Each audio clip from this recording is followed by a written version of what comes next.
Mesdames, Messieurs, bonsoir. Merci d'être encore à notre compagnie pour cet autre rendez-vous avec votre émission Le Grand Soir sur Info Télévision.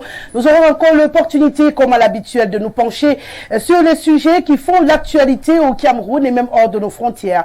Mais il faut dire qu'au Cameroun, le temps s'est arrêté et l'actualité a été cristallisée par l'assassinat de Martinez Zogo, cet homme de médias jusqu'à l'heure de son décès, chef de chaîne de la radio Amplitude FM émettant depuis la cité aux 7 collines, ici même à Yaoundé. Jusqu'ici, la situation s'envenime, la population s'inquiète, le peuple camerounais a très peur, on ne sait plus à quel sens se vouer. Des voix s'élèvent, la veuve décide de parler, de demander que des comptes soient rendus pour l'assassinat de son époux. On aura l'occasion d'avoir bien sûr la lecture de sa déclaration au cours de cette émission.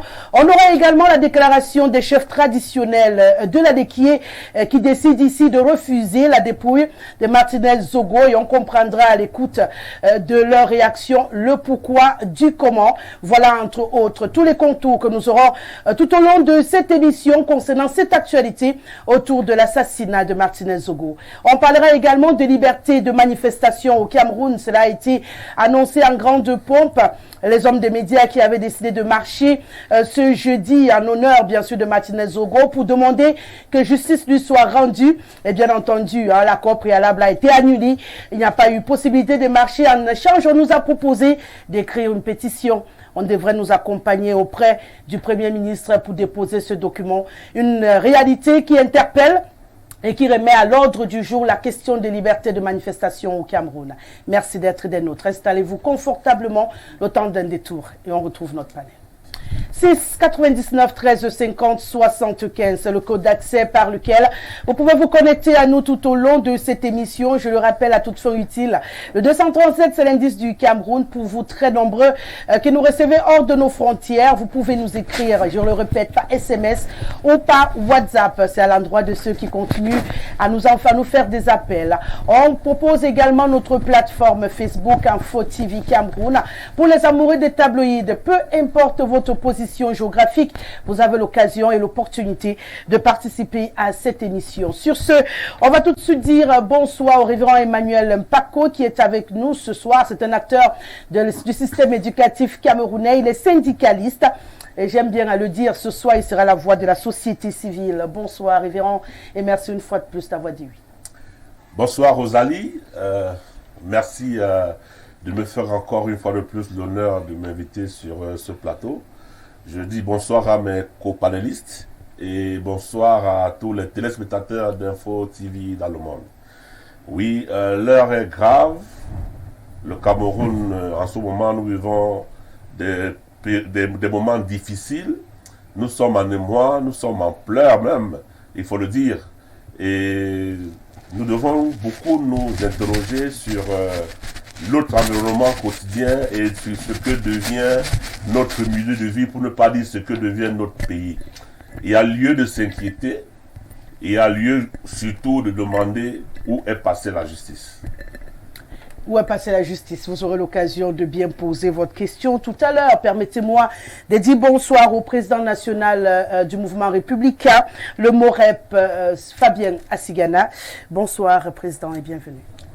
Bonsoir et merci. Et bonne année, puisque c'est la première en 2023. D'ailleurs, je réitère le même souhait. C'est vrai, mais l'année n'a pas l'air de commencer bien. Bon, on prend ça comme ça. Bon, malheureusement. Je crois que tout le monde est dans la même situation. De toute façon, c'est ce qui s'est passé. Bon, on est là pour ça. D'accord, merci d'avoir accepté de venir discuter avec vous. Michel Romuald Teguia est avec nous ce soir. Il est militant du mouvement pour la renaissance du Cameroun. Bonsoir, monsieur Teguia, et bienvenue. Bonsoir une fois de plus, Rosalie. Bonsoir, mes copanélistes. Merci de m'avoir convié à ce débat. J'espère juste que nous sortirons ici la vérité des faits. C'est tout ce qui se passe sur nos plateaux de débat. On ne donne que les faits. On n'en crée pas. On ne crée pas le sensationnel. On pose juste le problème sur la table et on essaye de trouver des petites réponses en attendant que les grosses réponses soient données à nos interrogations par ceux qui détiennent la vérité jusqu'ici. Une fois que je l'ai dit, je vous suggère qu'on rentre justement dans cette thématique puisque je vous tiens. Vous n'avez pas eu encore l'occasion de réagir face à cet assassinat. Je vous donne l'opportunité de le faire avant ma première question. Bon, c'est notre société, comme disent souvent certaines personnes, c'est notre comme ça. La plupart des jeunes le disent au quartier. C'est assez triste d'être dans un débat dans lequel nous allons parler des faits macabres de la société camerounaise. Mais, il faut le dire, en quelque sorte, c'est le laxisme de tous les Camerounais qui a abouti à ce que nous vivions aujourd'hui. Parce qu'on a fort crié ça et là, que le Cameroun n'est pas un état de droit, le Cameroun n'est pas un état de liberté, que d'aucuns nous ont tapé sur le doigt. Aujourd'hui, force est de constater que ceux-là hier qui tiraient sur nous sont les mêmes aujourd'hui qui peuvent crier à l'injustice. Mais en fait, c'est comme ça. Parce qu'il y a quelque chose qui se passe au Cameroun, c'est que nous sommes dans un pays où les citoyens ont de la peine à avoir une indignation collective. On a une indignation sélective. C'est-à-dire que nous pensions toujours quand il s'agit de l'autre, que ça ne nous impacte pas, ce n'est pas notre problème jusqu'au jour où ça va impacter notre propre vie. Et là, nous pensions qu'il faut maintenant crier à droite. Non, je veux dire, c'est assez grave parce que dans une société comme la nôtre, on n'en a pas besoin. Les lois au Cameroun demandent aux citoyens que je suis que quand vous avez été diffamé, que vous saisissez la justice et que la justice ouvre des enquêtes judiciaires au point de faire jaillir la vérité. Mais ce qui se passe au Cameroun, c'est que cette justice a démissionné, comme j'ai eu l'habitude de vous le dire sur ce plateau. Nous sommes dans un pays des injustices, la justice des forts sur les faibles. Parce que vous ne verrez jamais la justice ouvrir une enquête. Et même ce qui a se passer là aujourd'hui, je suis à peu près sûr à 90% qu'il n'y aura jamais une bonne justice qui sera rendue. Pour la simple raison que c'est des gens qui se tiennent à la babichette. C'est-à-dire que tu connais pour moi, je connais pour toi. Donc en fait, on peut brailler comme on veut. La preuve en est, depuis que ça s'est fait. Vous avez l'impression que les commanditaires ou les acteurs de son assassinat proviennent des hautes sphères du Cameroun? Mais c'est tout comme, ce n'était pas une affaire, je n'ai pas l'impression, c'est ce qui s'est fait. Je vais vous conter une petite histoire, le monsieur Ndjomo Pokam qu'on avait sodomisé et balancé du haut de l'hôtel Hilton, c'est mon camarade de classe, c'est un ami d'enfance. Vous pouvez me dire où se trouvent les enquêtes qu'on avait ouvertes en son temps? Vous me dites à quoi ça aboutit? Non, c'est ça le Cameroun. Ça veut dire que quand on veut noyer son chien, quand on veut faire taire une histoire, on vous dit qu'on a créé une commission d'enquête. Une commission d'enquête parce qu'on sait qu'avec le temps, la nature est en horreur du temps, la nature gère les choses elle-même. Ça va se calmer seul. La preuve en est, quand on va trop mettre la pression, ils vont aller en faux. Comme chercher quelques gamins à qui on va payer quelques frais symboliques, on va les brandir à la télévision comme étant les commanditaires, et le temps que ça se calme, ils vont s'évaporer dans la nature. Aussi simple que ça, ils auront tué l'affaire. D'où c'est-à-dire que ma ténacité envers les hommes des médias que vous êtes. Moi, j'avais été à votre place ce matin. La marche là devait exister. Quitte à ce qu'on nous arrête ou qu'on nous embarque dans les cellules. Parce que ce qui se passe au Cameroun, c'est qu'on sait exactement quand on brandit l'arme de la police, l'arme de l'interdiction, l'arme des prétentions qu'on lit dans les boules de cristal et on trouve à l'autre. Non, on sait exactement ce qu'ils savent. Ils savent quand ils font ça, nous avons peur. Tellement ils ont vendu l'arme de la peur aux citoyens qu'aujourd'hui, le petit Camerounais, dès qu'on te dit, tu dis que tu vas sortir, tu dis que la police arrive, il faut fuir. C'est un peu ça, c'est pas normal. Voilà une corporation qui pleure. On va sûrement parler de ce sujet tout à l'heure et vous aurez l'occasion de bien éclairer la lanterne. Pour l'instant, on va rester sur le cas Martinez-Zogo, nos réactions et autres. Hein. On va les ouvrir, on va donner l'occasion au président Sigana également de poser son regard sur cette affaire. Monsieur Tegia, comme beaucoup, pense que les acteurs de ce crime crapuleux sont bien tapis en haute sphère du Camerounaise. C'est évident parce que la manière dont ça a été fait, c'était pas moi, hein, ça c'est sûr, parce que je ne suis pas en mesure de mener une telle opération avec une telle exactitude, avec une telle... C'était tellement pointu comme préparation et tout ça là. Mais moi, j'ai pas de problème. C'est-à-dire pour moi, au-delà du crime, même la barbarie du crime, je crois que ce qui se passe en ce moment, c'est la transition. Tout le monde veut qu'après Paul Biya, c'est lui qui prend. Et chacun sachant ce que l'autre a fait, comme il a dit tout à l'heure, chacun essaie de livrer l'autre. Et quand vous vous sentez livré, mais vous êtes obligé de réagir avec férocité. C'est ce qui se passe en ce moment. Et moi, je leur demande toujours, parce que le président Biya a dit qu'il aimerait laisser ce pays en paix, comme il l'a trouvé en paix. Mais est-ce que le RDPC va nous laisser en paix? Moi, c'est ça le problème. That is the question. Est-ce que le RDPC va nous laisser en paix? Parce qu'en réalité, il s'agit... Bon, les crimes, ok, il y a les crimes crapuleux et tout ça. Là, ça, c'est pas un crime crapuleux, ça, c'est un crime d'État. Donc, ce qui signifie qu'ils sont prêts à tout pour l'après-Biya. Donc si quelqu'un voit ça juste que bon, il y a quelqu'un qui m'a énervé et que bon, j'ai des moyens, je le tue, ça c'est autre chose. Mais là, ce sont des crimes d'État, c'est-à-dire ceux qui veulent prendre le pouvoir et ils se battent entre eux. Ça veut dire que Martinez Zogo était un obstacle à la prise de ce pouvoir? Non, moi je ne pense pas qu'il n'a jamais été un obstacle. Pourquoi donc le problème de Martinez être Zogo, victime c'est que d'un crime d'État, comme vous appelez? Quand il y a deux chiens qui sont en train de... Ne viens pas à côté, mets-toi... Bon, ok, peut-être que ça lui faisait un peu de franc CFA, mais il a mis son pied là, il ne fallait pas, tout simplement. Ou est-ce qu'il ne faut pas que le journaliste mette son pied au Cameroun? Ce qui signifie donc on vous dit à vous les médias que enlevez votre bouche de là, laissez-nous, on se bat. Donc, ne viens pas que moi je vous donne les informations, vous allez... frapper l'autre, mais je veux te démontrer, personne ne doit plus faire ça. Voilà le message. Donc, si je comprends bien, nous, on ne doit plus faire notre boulot. On ne doit plus enquêter, on ne doit plus investiguer, on ne doit plus mettre la main sur des informations et mettre à la disposition du public parce qu'il y a des gens qui sont en train de se positionner et qui vont nous tuer. Non, je vous donne mon avis. Oui, bien sûr, je comprends votre avis. Non, ce n'est pas ce que je dis. Je vais vous donner mon avis par rapport à M. Zogo lui-même. Oui. Moi, je n'appelle pas ça du journalisme. Ça veut dire que vous prenez l'argent, vous tirez sur l'autre, ça veut dire qu'il tire sur tout ce qui bouge. Donc il méritait qu'on l'assassine? Non, ça on ne peut pas accepter ça.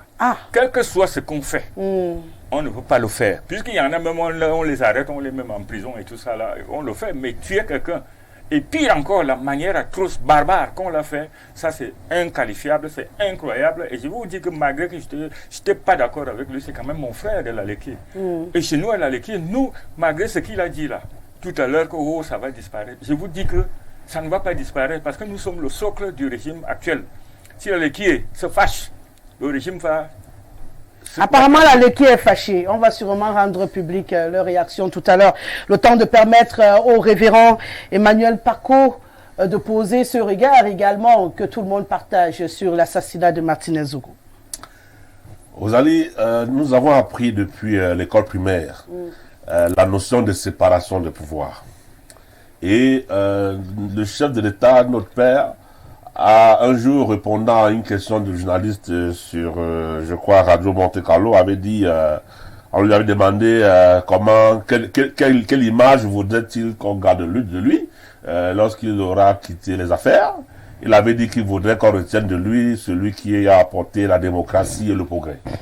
Alors, aujourd'hui, il y a lieu de s'interroger sur ces deux éléments. Je vais peut-être pas m'attarder sur l'élément du progrès, mais je vais commencer par m'interroger sur l'élément de la démocratie. Comment peut-on parler de démocratie dans un pays où, tout à l'heure peut-être on va s'étaler encore un peu dessus, où on empêche aux gens de parler. Bon, alors, Martinez Zogo, quel que soit ce qu'on voudrait dire, peut-être était-il un journaliste qui est à la sorte de tout. Bon, moi, je ne vais pas entrer dans ce genre de jugement.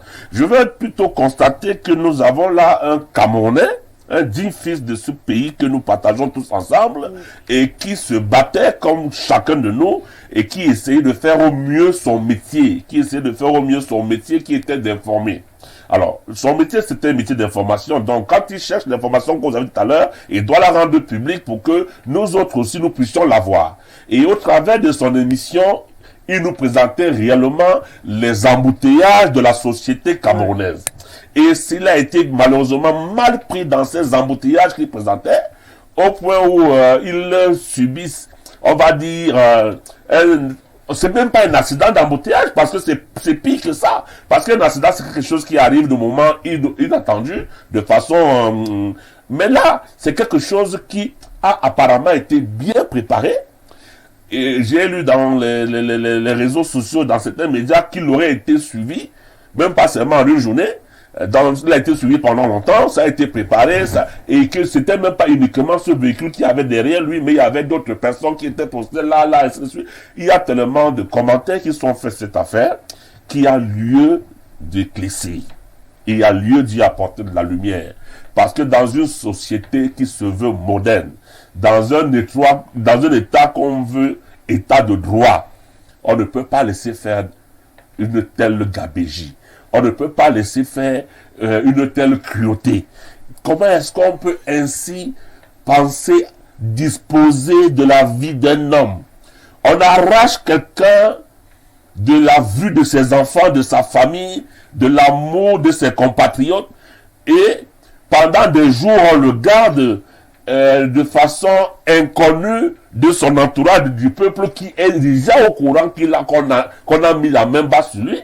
On le garde et puis on attend. Nous avons des forces de l'ordre, nous avons plein de séries de renseignements, de sécurité et tout. Mais il se passe 2, 3, 4 jours. On ne sait rien de lui, surtout notre compatriote, notre frère. Et subitement, on nous dépose, ça dépouille déjà en état de putréfaction, quelque part pour dire, ok, le voilà, allez ramasser pour mettre en terre. En fait, il sent déjà mauvais, comme on dit, débarrassez-nous de ça. Nous ne pouvons plus continuer à le garder parce que même ces odeurs ne supportent plus. Mais c'est trop grave. Dans quelle société sommes-nous? Et sommes-nous réellement gouvernés encore? Est-ce que nous allons nous retrouver dans ces histoires? Nous, on voyait ça au film, quand on regardait ce que nous appelions enfants les films western, où on nous parlait du Texas, où chacun tirait, enlevait son arme et c'est le plus rapide qui abattait l'autre. C'est la jungle. Ou encore, on voudrait nous montrer ce que nous avons toujours vu dans les films, où on nous parle de la mafia italienne. Est-ce que c'est des réseaux mafieux qui vont finalement diriger ce pays? Lorsque je venais dans cette émission, j'ai été interpellé par 2, 3, 4 personnes à qui j'ai dit je m'en vais à la télévision. Quoi y faire? Je vais aller parler encore de décès de Martinez Zogo et de la liberté de manifestation au Cameroun. Ils m'ont demandé, mais tu n'as pas peur? Tu y vas encore avec tout ce qui se passe là? Est-ce que tu as prévenu tes enfants? Est-ce que tu as prévenu ton épouse que tu vas à la télévision? Ah, donc, désormais, peut-être sorti d'ici, je vais être inquiet de ne pas pouvoir rentrer à la maison. Est-ce que c'est pas justement ça l'intention à un moment donné, mettre tout le monde dans la psychose et ainsi faire passer, excusez-moi l'expression, tout et n'importe quoi sans inquiétude? Oui, mais justement, nous devons nous y interroger de cela. Est-ce que c'est pas cette psychose-là qu'on veut installer dans la population? La terreur, la peur, au point de nous tétaniser totalement pour qu'on ne puisse plus jamais s'exprimer, qu'on ne puisse plus jamais s'intéresser des choses qui nous concernent. Parce que lorsqu'on parle de prévarication des fonds publics, des deniers publics, c'est notre argent, nous tous. Lorsqu'on parle d'affaires de société, ça nous concerne. Le Cameroun n'appartient à personne. Il nous appartient à nous tous. Dieu nous a donné ce territoire en partage. Et nous sommes tous des co-héritiers de cette terre.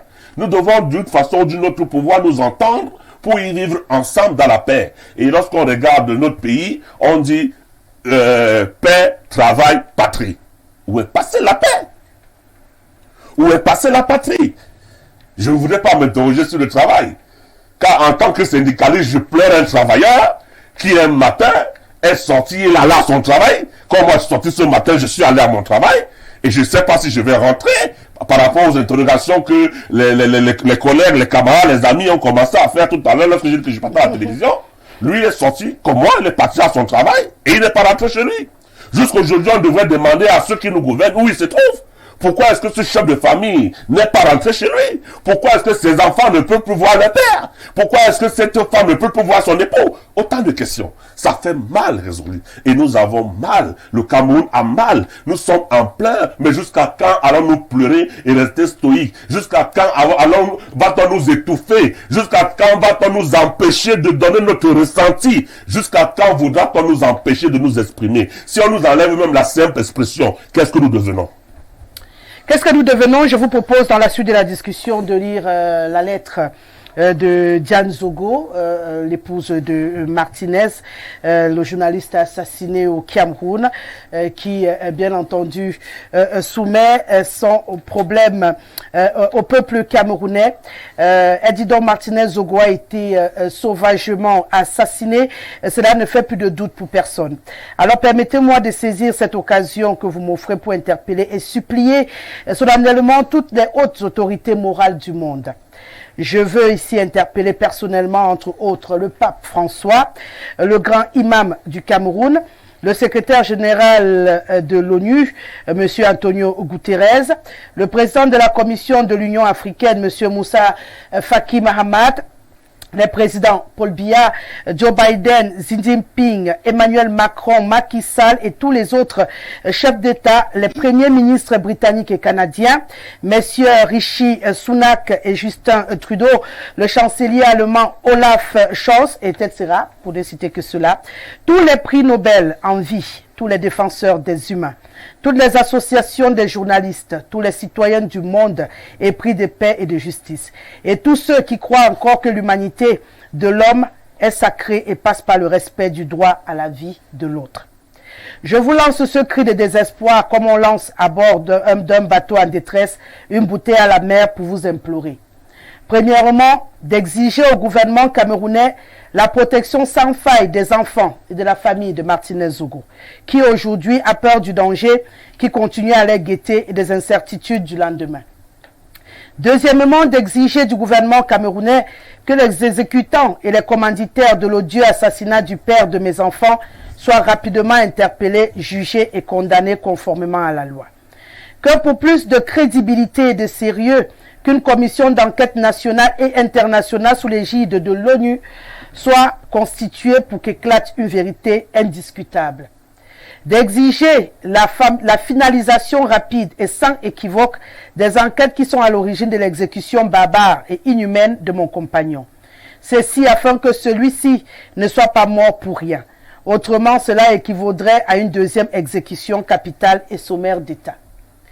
Que surtout, à l'issue des enquêtes appropriées qu'en mémoire de Martinez Zogo, que soient traqués et traduits devant les juridictions nationales et internationales pénales les prédateurs de la fortune publique camerounaise indexés dans les documents qu'il a remis aux hautes autorités judiciaires camerounaises avant son immonde assassinat. Que les biens mal acquis de ces prédateurs ou qui se trouvent dans le monde soient à jamais tracés, repérés, saisis et restitués en mémoire de Zogo Martinez au peuple camerounais, ça serait bonne justice. Que l'État du Cameroun reconnaisse à feu Martinez Zogo la qualité de martyr de la République, en exaltant son courage et son patriotisme pour le bien commun. Je terminerai cette interpellation citoyenne en appelant tous les hommes et les femmes du monde épris de paix, de justice, de liberté, de s'autoriser à défendre la mémoire du père de mes enfants, comme celle d'un bon père de famille, qui a été lâchement et barbarement achevé parce qu'il défendait une juste et noble cause, dans l'intérêt de tous et de chacun, c'est-à-dire la protection de l'intérêt général. Voilà, alors n'hésitez pas à participer pacifiquement à toute action ou manifestation publique ou privée qui se tiendra en quelques lieux dans le monde en mémoire de Martinez Zogo. Que Dieu protège le Cameroun, tous ses enfants et tous ses amis.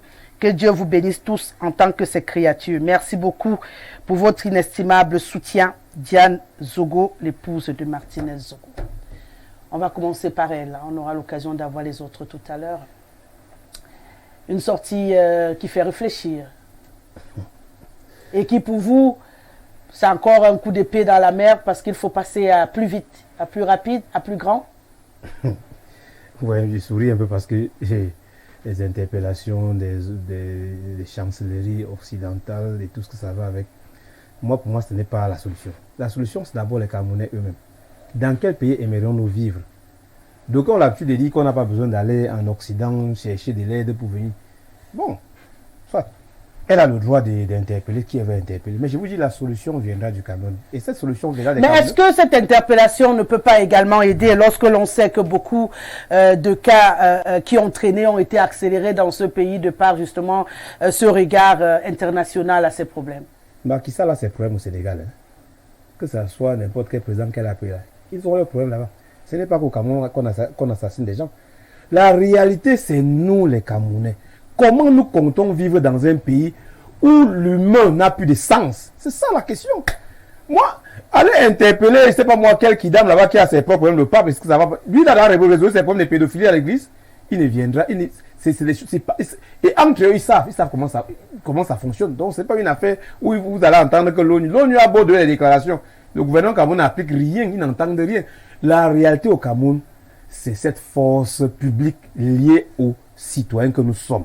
Ça veut dire que si à un moment donné, l'indignation est collective face à ce que le drame que le Cameroun vit, c'est-à-dire que ça ne devient pas une affaire de la famille Zogo, Ça ne devient pas une famille, un problème de la Léquier, ou bien de, c'est pas moi, de la corporation, des journalistes, des animateurs, et que ça devient le problème des cas. Ça veut dire quoi? Quand ce matin, par exemple, j'ai commenté, je disais, si les journalistes sont dehors, je serai avec eux.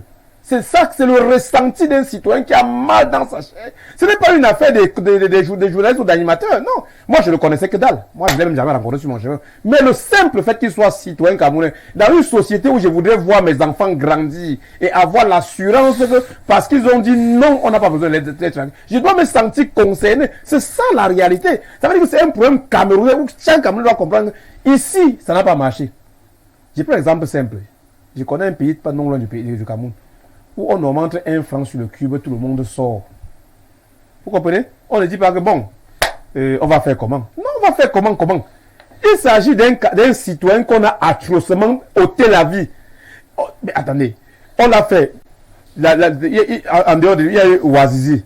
C'est passé comme une lettre à la poste. On a braillé quelques jours après. On sait comment ça fonctionne. C'est passé comme. Il y a eu Jules Kounkoum. C'est comme une lettre à la poste. Ils sont pleins là qu'on tabasse à longueur de journée, on muselle en longueur de journée. On ne peut pas vivre dans une société comme ça. Ne peut pas. À un moment donné, il faut que les citoyens comprennent que l'équilibre de la force fait régner la paix, la paix.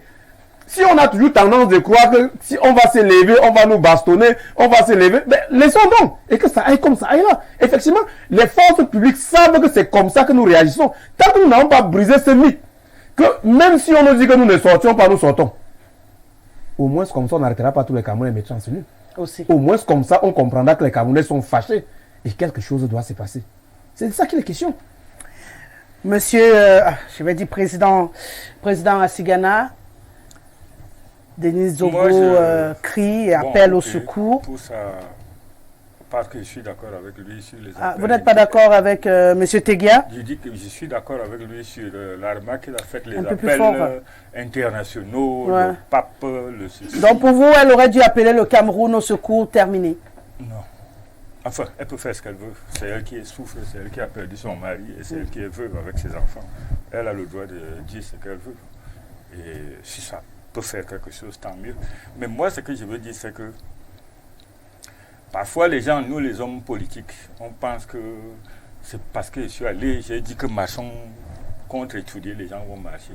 Vous savez, quand les gens ont marché pour que Compaoré quitte, ce n'était pas l'appel ni d'un syndicat, ni d'un machin. Les gens en ont eu marre, ils se sont levés. C'est ce qu'ils demandent. Et je vous dis, non. Lui, il n'a pas parlé de politique. Il a dit qu'une situation pareille je ne parle pas de mérite... politique.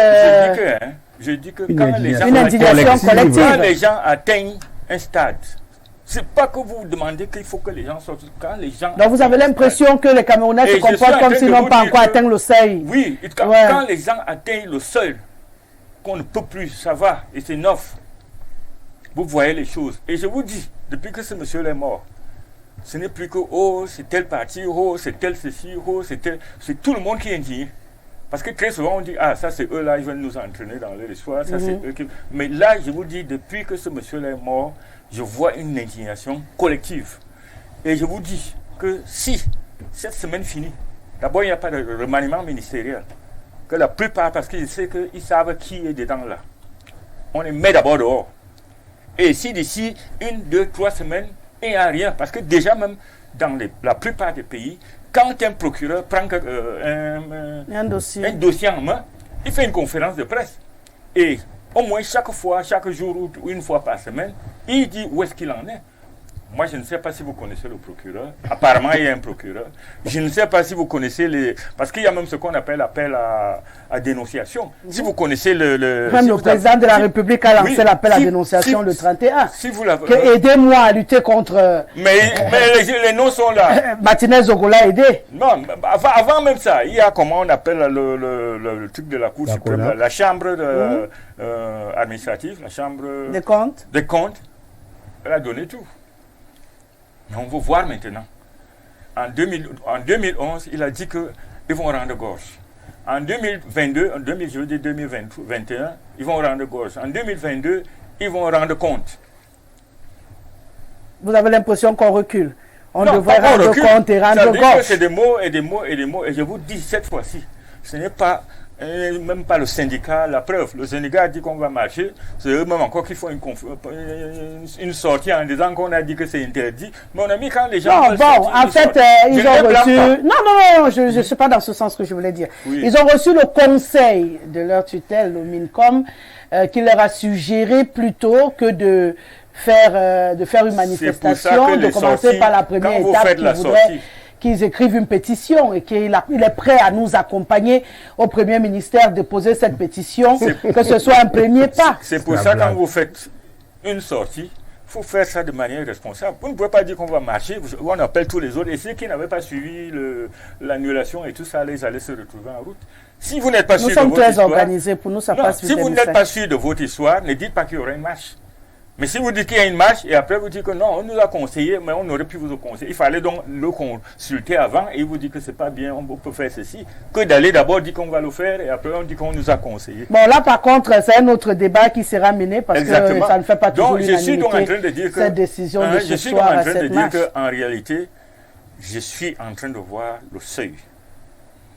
Si l'affaire là n'est pas réglée, je suis en train de voir le seuil. C'est la première fois qu'il y a unanimité parmi les Camerounais. Peut-être que je me trompe.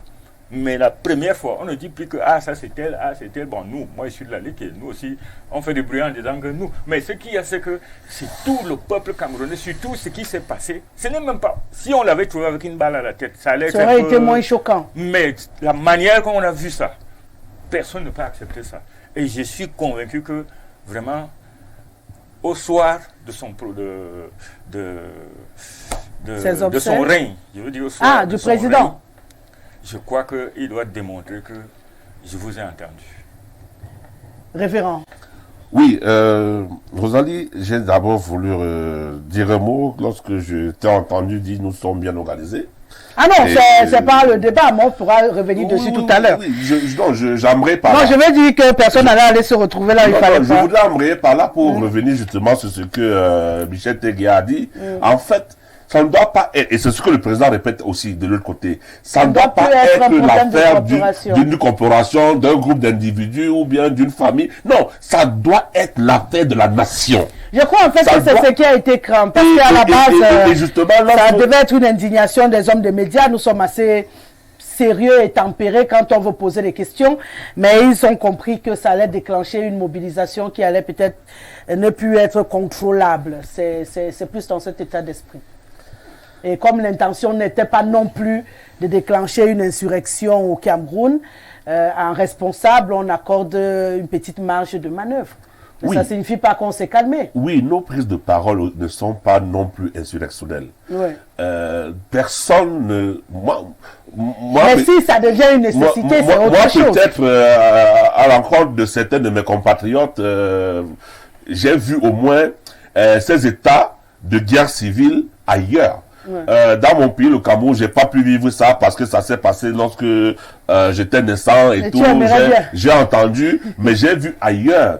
Et le fait d'avoir vu ça ailleurs, d'avoir vécu ça, je dis parfois on ne sait pas de quoi on parle. Donc, il ne serait pas à l'idée d'un Camerounais, même s'il n'a pas vécu ça ailleurs ou dans son pays, de penser qu'il faille qu'on installe un no man's land au Cameroun. Non, mais il y a quand même lieu de vouloir vivre ensemble dans une société où chacun a sa place, dans une société où chacun a son expression. Oui, c'est la contradiction qui fait avancer. C'est lorsqu'on discute qu'on arrive à trouver un consensus et qu'on bâtit ensemble. Mais si chacun se camponne sur ses positions, on ne peut pas bâtir. Et on ne peut pas penser vivre dans une même maison et ne pas se parler. Est-ce que vous pouvez penser vivre dans votre domicile avec votre époux et vos enfants et vous ne vous parlez pas? Est-ce que vous pouvez imaginer une situation où peut-être si l'enfant veut demander quelque chose à maman, il va écrire sur un bout de papier, il va poser sur le coin de la chambre et puis... Il y a des situations dramatiques qui arrivent à des familles qui en arrivent à cette situation-là, où l'expression n'est plus facile, la communication est coupée, et c'est lorsque le drame arrive qu'on dit qu'est-ce que nous avons fait. Non, il y a lieu d'établir un climat social serein, il y a lieu de permettre à chaque Camerounais de se sentir chez lui au Cameroun et d'en être fier.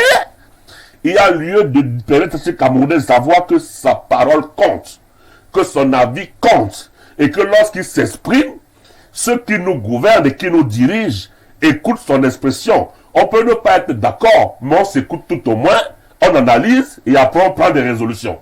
C'est de ça qu'il est question. Mais si on veut aujourd'hui dire, tu parles, je te tue, tu bouges, je t'éteins, alors on va arriver à cette image d'humour qui circule où on dit, oh, le Cameroun devient le pays de... On n'ouvre plus la bouche, à ce moment-là, qu'est-ce qu'on va se dire? Voilà. Ça fait sourire, mais c'est triste. C'est triste le degré de peur qui habite nombreux citoyens en ce moment, qui se posent beaucoup de questions. Je parlais tout à l'heure des chefs de la Lequier qui également se sont fait entendre. Je suggère qu'on écoute d'abord cette vidéo et puis on va revenir lire également leur communiqué. Au président de la République, notre fils Arsène Salomon Mbami Zogo, connu sous le nom de Martinez Zogo, a été assassiné sauvagement, torturé, sodomisé, mutilé, atrocement et jeté comme un animal en ce lieu. On nous a arraché notre fils de la pire des manières. Le mode opératoire des maquisards qui l'ont tué et de leurs commanditaires indique qu'il s'agit d'un crime impliquant les services de sécurité de l'État. Notre fils, Martinez Zogo, était un soutien fervent de votre régime. Il vous adulait. Il était votre fils, à la limite. Vous étiez son idole. Les populations de la Lequier, par notre voix, demandent que justice lui soit rendue et que ces criminels soient arrêtés et traduits en justice immédiatement. Au nom des populations du département de la Lequier, en attendant les décisions que vous seriez amenés à prendre, voici le message ferme que nous vous envoyons. Vu l'ampleur de l'attaque que nous avons subie, vu l'humiliation que nous avons endurée, vu le défi qui a été lancé aux Etones, Manguissa et Bachenga dans leur ensemble, décidons. Le lundi 30 janvier prochain est déclaré Lequier mort. 2. Martinez Zogo est mort pour vous. Ces assassins l'ont fait pourrir et ne nous ont laissé que les asticots.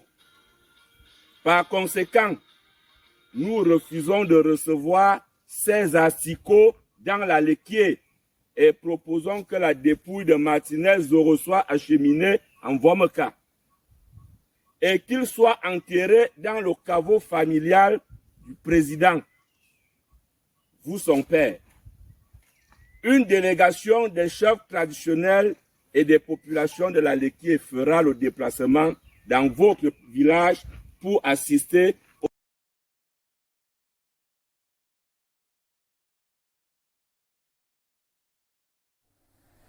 Voilà, c'est le même communiqué que j'ai à main. Je vais juste revenir sur la décision et peut-être achever la phrase qui a été interrompue à l'endroit des téléspectateurs. Il disait donc que nous décidons, premièrement, le lundi 30 janvier prochain est déclaré Lequier mort. Deuxièmement, Martinez Zogo est mort pour vous. Ces assassins l'ont fait pourrir et ne nous ont laissé que les asticots. Par conséquent, nous refusons de recevoir ces asticots dans la Lequier et proposons que la dépouille de Martinez Zogo soit acheminée en Vomeka et qu'il soit enterré dans le caveau familial du président, vous, son père. Une délégation des chefs traditionnels et de la population de la Lequier fera le déplacement dans votre village pour assister aux obsèques Et bien entendu, ce message sera déposé officiellement dans vos services ce jour. Nous étions donc le 25 janvier, donc hier, lorsque cette déclaration, et on peut remarquer, pour ceux qui ont le communiqué, ça a été paraphrasé par plusieurs, j'allais dire presque la totalité des chefs traditionnels, pour ne même pas dire la totalité, quand je compte le nombre de signatures, presque des chefs traditionnels. Ils sont représentatifs, oui. Voilà, c'est ce que je veux dire. L'essentiel, c'est qu'ils soient représentatifs. On ne va pas aller chercher tous les degrés des chefs pour signer un papier. Dès qu'on a ça, c'est déjà bon. Voilà. Donc, ils ont paraphrasé, voilà, donc, leur regard. Je commence par vous, puisque vous êtes de la Léquier. Il faudrait déjà savoir si vous adhérez à ce regard qu'ont vos pères. Déjà, je crois même qu'ils ont été plus loin que moi. Et je suis d'accord 100%. Et j'ai dit que, comme je l'ai dit tout à l'heure, que le problème n'est pas, ok, les droits de l'homme et tout ce que vous voulez, c'est pas ça le sujet aujourd'hui. Qu'il faut laisser les gens parler et tout ça là. Mais ce crime horrible, barbare, il faut une solution. Et le président, pour une fois, il n'a pas, comment on dit, le temps du président, c'est le temps du président. Pour une fois, c'est pas ça. Il n'a pas son temps. Il faut qu'il réagisse. Il faut d'abord qu'il frappe d'abord en son sein, son gouvernement. Nous sommes jeudi aujourd'hui. J'espère que demain, à 17h, on va entendre des choses. Comme première action. Et la deuxième action, dans les 2 semaines qui suivent, on veut ces gens-là là-bas. Révérend. Oui, je crois que les représentants des autorités traditionnelles à l'Équier n'ont donné que l'expression légitime des fils du terroir qui demandent réparation et qui, comme le dit le président Fabien, disent ça n'est un peu trop. Et surtout qu'ils ont toujours donné 100% aux élections. C'est le bastion, je l'entends souvent. Et ça peut être assez choquant de vivre. Ils insistent en rappelant à celui à qui ils s'adressent, pour ne pas le citer, le chef de l'État, ils insistent en lui rappelant que c'est ton fils. À plusieurs reprises, ils ont dit c'est ton fils. Donc, en fait, il t'était dévoué. Il t'était dévoué et il se battait pour toi et pour ton régime qui soutenait corps et âme. La preuve, aujourd'hui, il a donné sa vie pour ce régime qui soutenait. C'est ton fils. Donc, en fait, c'est une interpellation au père de rendre justice à son fils. Et il faut que justice soit faite. C'est pourquoi, dans tout de jeu, je me suis interrogé en disant où est passée la justice. On va sûrement venir se poser la question. On peut permettre à M. Tegia également d'apprécier le contenu de ce communiqué. Bon. Il va aller plus loin. J'aurais bien voulu que ça ne s'arrête pas seulement sur les chefs et les patriarches de la Léquier, que ce soit les chefs et les patriarches de toute la République. Mais les autres peuvent également faire des sorties. Qui suivent le mouvement. Qui suivent le mouvement. Bon, des deux, le vieux, vraiment des... Ce n'est pas le genre de personne qui est proactif. Je suis sûr à 80%, voire même 90%, qu'il ne parlera pas dans cette histoire. Parce que c'est dans ses habitudes. On fait, bon, après ça passe. Parce que nous avions vu comment on a assassiné l'évêque Monseigneur Mbala. Je n'ai pas vu le chef de l'État. Hein. C'est-à-dire que voilà un prélat, un berger, avec tout ce que ça va avec. On savait, parce que pour être franc, lui-même, il ne peut pas vous dire qu'il ne connaît pas comment ça fonctionne dans le réseau. Mais dit que, bon, je souhaiterais bien que ça soit ce que le papa a dit, mais connaissant l'homme, pour le peu de choses, d'âge que j'ai, ce n'est pas le genre de personne où ça le meut pas. Déjà, hier, il était beaucoup plus jeune, il n'a rien fait quand il y a eu des crimes crapuleux. Ce n'est pas aujourd'hui, à son âge avancé, aujourd'hui, on sait tous, un père de 90 ans, qu'est-ce qu'il attend? Dormir le matin, manger, se reposer. S'il a les petits-enfants, il joue avec eux. Il n'a plus la tête sur 40 millions de Camerounais, que vous mourrez, que vous vous levez. Ce n'est plus tellement ça son problème. Son problème, c'est son état de santé. Est-ce qu'il peut bien déjeuner, jouer avec ses petits-enfants le matin? Je vous dis une réalité. Pour que les lignes bougent dans ces pays, il fallait qu'à un moment donné, les Camerounais que nous sommes, refusons ce qui se passe dans notre pays. Parce que si nous attendons que ce soit eux, que ceux qui créent les causes, les problèmes viennent encore gérer, c'est peine perdue. Tant que nous, à un moment donné, on ne va pas dire que c'est notre pays, eux ils vont passer, le pays sera le nôtre.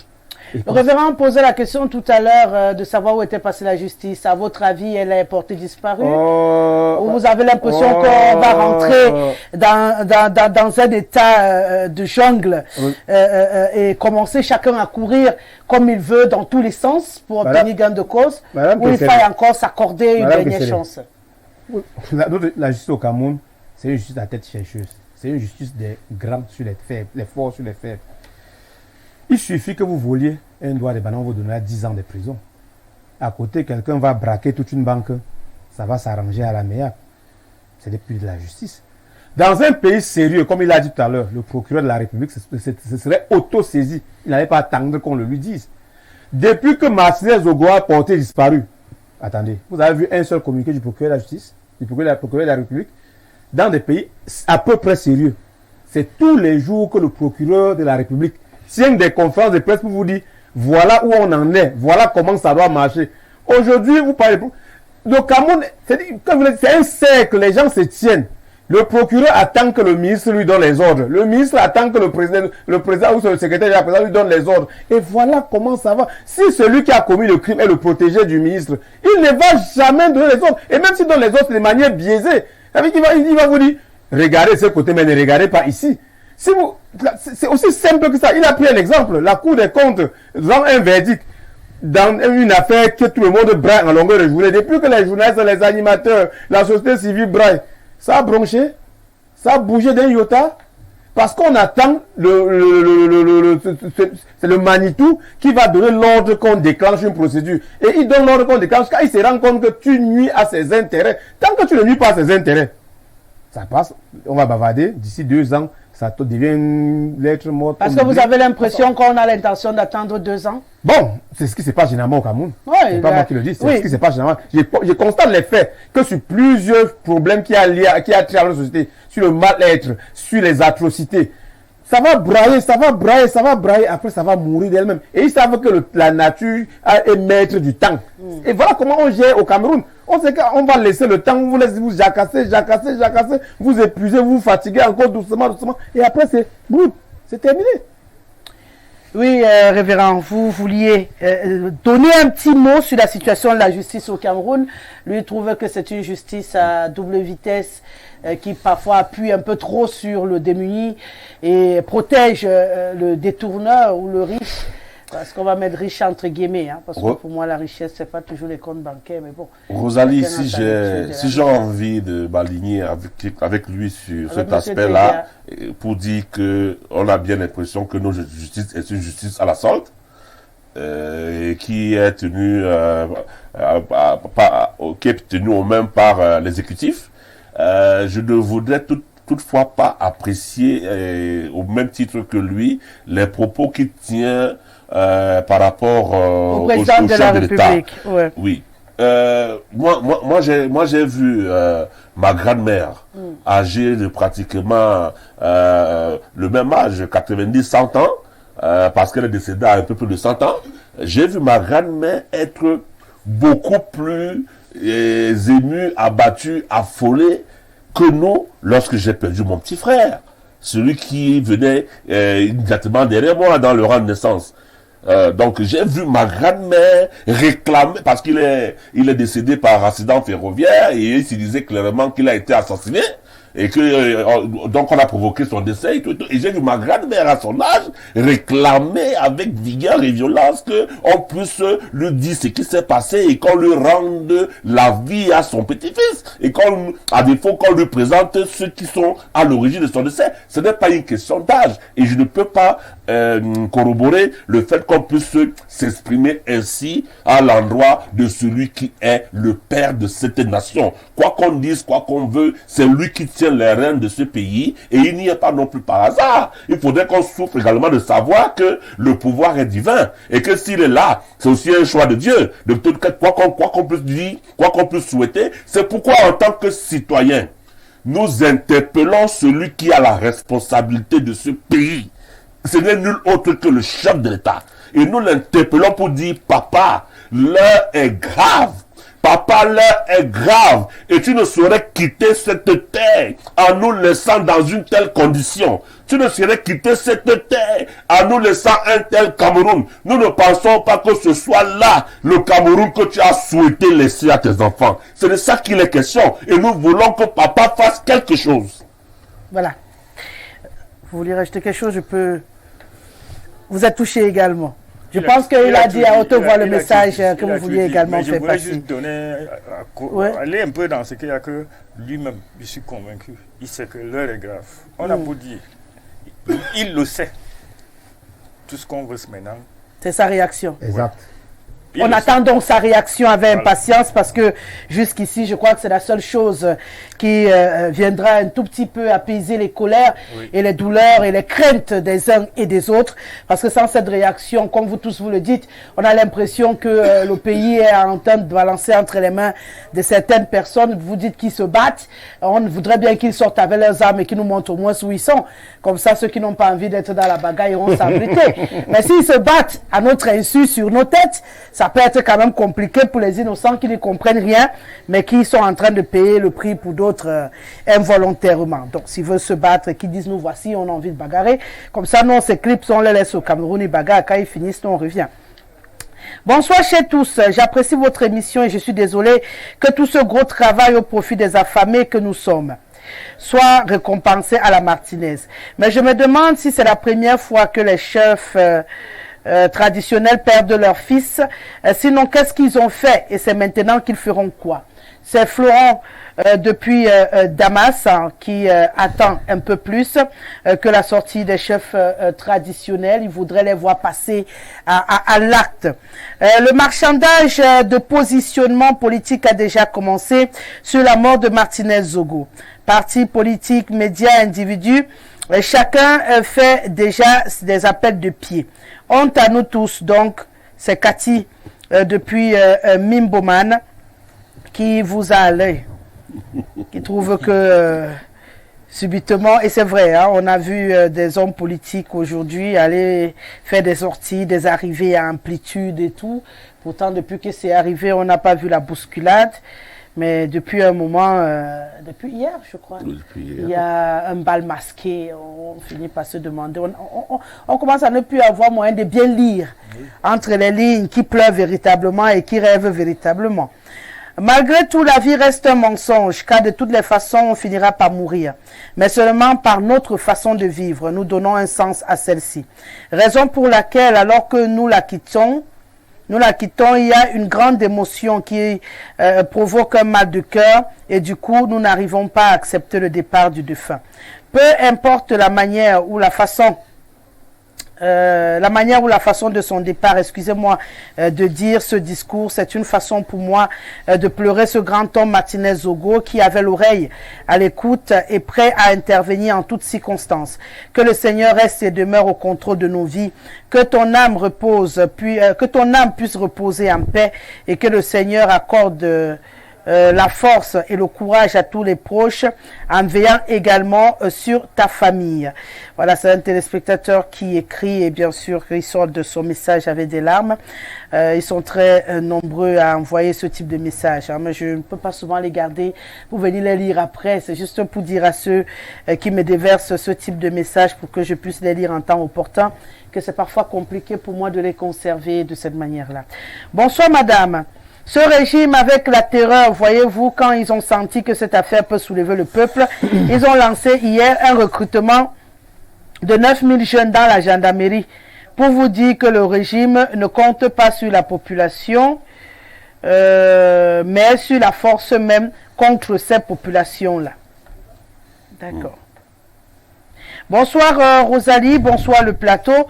Le Cameroun est le seul pays que l'élément important qui fait un État n'existe pas, le peuple. Oui, Rosalie, l'erreur des Camerounais, c'est de laisser un individu avoir lui seul tous les pouvoirs. Il a créé des monstres qui, heureusement, vont le détruire avec sa famille. Qui peut croire qu'à ce jour, le président de la République ne sait pas l'identité des coupables, sinon c'est qu'il n'est plus président. Il sait, mais ce sont ses protégés. Il ne fera rien. C'est El Hadj Maïriga Ibrahim qui nous écrit également ce soir. Bonsoir, ma fille Rosalie, toujours belle. Cette fois, la goutte d'eau a débordé. Si la mort de Martinez peut nous aider à sortir de cette dictature, je prie que la vérité éclate, que Dieu nous aide. Catherine, depuis Odia, qui réagit également. Voilà, permettez. Hein. On va au Gabon. Bonsoir, madame. Martinez savait qu'il devait être tué. Pourquoi il n'a pas quitté le pays? C'est Abdoulaye depuis Bitam qui s'exprime. 33, on va aller, je crois, du côté de la France. 33, c'est du côté de la France. Bonsoir, le panel. À entendre certains de vos intervenants, l'on comprend jusqu'à quel niveau le régime dictatorial a traumatisé le peuple camerounais. La simple idée de marcher pour exprimer sa douleur entraîne une psychose mitigée. Il y a lieu de constater une absence vertigineuse de corporatisme. Certains journalistes qui sont financés et sponsorisés par les sbires du pouvoir ont gardé silence et essayent silencieusement de dissuader ceux qui veulent faire entendre leur voix à travers la barbarie qui vient de se perpétrer. Le régime aura réussi à marteler dans le subconscient des Camerounais que vous souffrirez dans le silence, car quiconque ose lever le petit doigt payera un lourd tribut. Le sort du Cameroun s'assimile à la qualité de ses dirigeants. Le poisson pourrit toujours par la tête. Le pouvoir ne peut ne pas connaître et être au courant des commanditaires de cet assassinat au vu de son niveau de renseignements généraux et de sa capacité d'anticipation en termes de défense. C'est Charlie Sopor-Priso qui nous écrit justement depuis Paris, en France. Autre réaction enregistrée ce soir. L'heure est grave. Bonsoir. L'heure est grave. Que le président prenne ses responsabilités. C'est tout ce que nous attendons. On va essayer de donner aussi la chance à ceux qui réagissent par SMS ce soir parce que je danse ainsi. Bonsoir, madame. Martinez n'est pas mort. Ok. Attendez, voilà. Martinez n'est pas mort, il est entré dans l'immortalité. C'est nous, les soi-disant vivants, qui sommes des morts. Si nous ne faisons rien pour faire bouger les lignes par une révolution populaire, seule la lutte libère. Les chefs de la Léké savent qui a fait tuer le maestro national. Que la dépouille de Zogo soit déposée devant le domicile de son assassin. C'est l'apôtre Adam qui nous écrit ce soir. Donc pour lui, vous savez qui a tué Martinez à la Léké. Parce que c'est vous, j'ai dit sur silencieux et non sur vibreur. C'est justement pour éviter cette situation. Voilà. Autre réaction, oh là là là là là là là.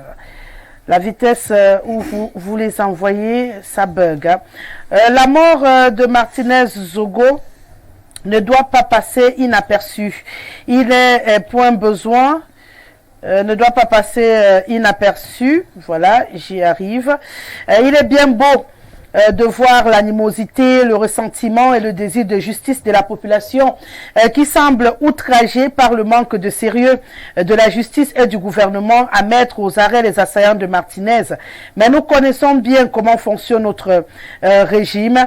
Et c'est une question de temps et on n'en parlera plus. Chose bien dommage et honteuse. Pourtant, la police scientifique a tout pour mettre à nu le coupable de ce forfait. Il faut qu'ils agissent.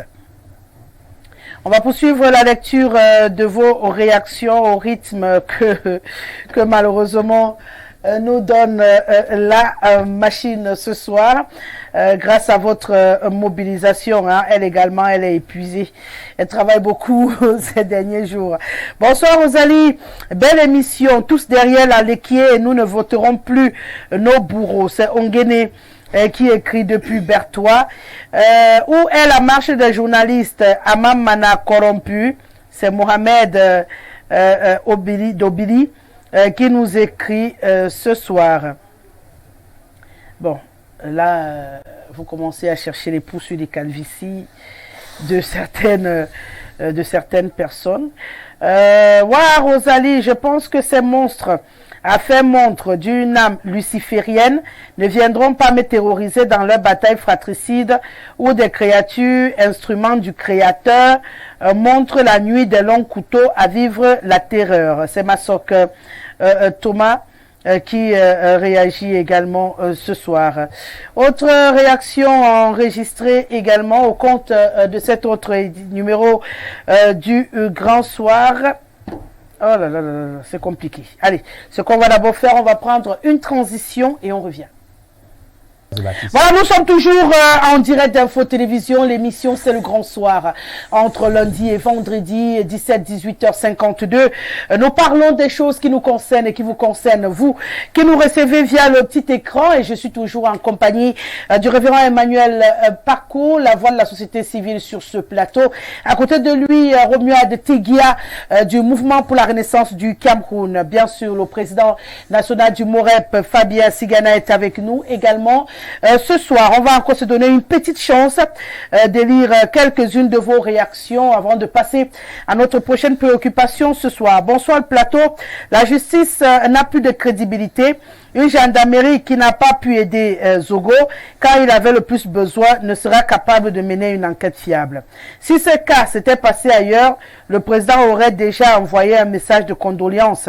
Laissez les journalistes d'investigation mener l'enquête pour la mort de trop de leurs confrères. Le chef Bamendjou a ouvert les yeux aux Camerounais que les autres chefs suivent ses pas. Ce n'est qu'ainsi qu'on pourra sortir de notre situation actuelle. Autre réaction, c'est Luc qui nous écrit. Luc Mène de Dagobert. Cette fois-ci, ils ont tué la mauvaise personne. Les commanditaires seront dévoilés jusqu'au dernier niveau. Trop, c'est trop. C'est Luc Ménet, je crois que c'est Luc Ménet de Dagobert qui nous écrit. Bonsoir à vous sur le plateau. À l'heure où... et ça recommence, voilà. On va changer de couloir, hein. Ça m'impose tout seul, ça décide de m'amener là où ça veut, donc finalement moi je suis seulement le mouvement. Bonsoir. Bonsoir à vous. Là on m'a même envoyé les images, hein. Les chefs traditionnels font le bruit. Nous on voulait entendre seulement le tonnerre frapper et que le commanditaire tombe. Comme ça, nous, on va voir leur puissance. Nous, on ne veut plus les discours au Cameroun. Je crois que le message, il est passé. Hein. On ne veut plus de bâtons debout. On voudrait voir les actions. Quand j'ai bonne mémoire, on savait quand même que nos chefs, c'était ça. Hein. Quand un chef tapait son bâton, c'est pas ça, monsieur Fabien Sigana? Quand il tapait le bâton, bon, aujourd'hui, on a des chefs qui achètent la chaufferie. C'est un peu compliqué. Chez nous, c'était les anciens. Oui, les patriarches. La chaufferie n'est pas... La chaufferie n'est plus... Non, elle n'a jamais existé chez nous. Oui. Chez nous, c'était le conseil de famille, c'était les vieux, les anciens qui parlaient. Oui. Il n'y avait pas de chef. Bon, Oui. c'est les Allemands qui ont amené la chaufferie. Pour faire l'interface avec... avec l'administration. Ouais. D'accord. La plupart des chefs chez nous-mêmes, c'était des collecteurs d'impôts. Oui, c'est comme ça qu'ils ont commencé. Bon, donc du coup, il faudrait que tous les chefs du Cameroun se mobilisent alors. Parce qu'il n'y a pas le mot chef n'existe pas dans mon dialecte. Bonsoir à vous sur le plateau. À l'heure où nous parlons, ils sont en train de réfléchir pour fabriquer un faux coupable. Et s'ils sont forcés à répondre rapidement, ils vont brandir Kamto comme le principal coupable présentement. Ils sont en train de trouver des pistes pour forcer la famille à enterrer le corps. Et c'est tout ce qu'ils peuvent faire zombiement. Que la famille... refuse catégoriquement, sinon c'est fini. C'est Benjamin qui nous écrit depuis Marois, qui voudrait qu'on ne puisse enterrer Martinez Zogo que lorsqu'on nous aura dit qui l'a tué. Bonsoir à vous sur le plateau. Pour ma part, je suggère qu'aucun parent n'envoie son enfant aux festivités du 11 février, puisqu'ils ont décidé de tuer la jeunesse, alors eux-mêmes viendront défiler ou alors leurs enfants viendront défiler. C'est Serge depuis Ngousso. Vous le disiez tout à l'heure, hein, le combat s'étale. Et ils sont partout à essayer de trouver des solutions pour avoir réponse à leurs préoccupations.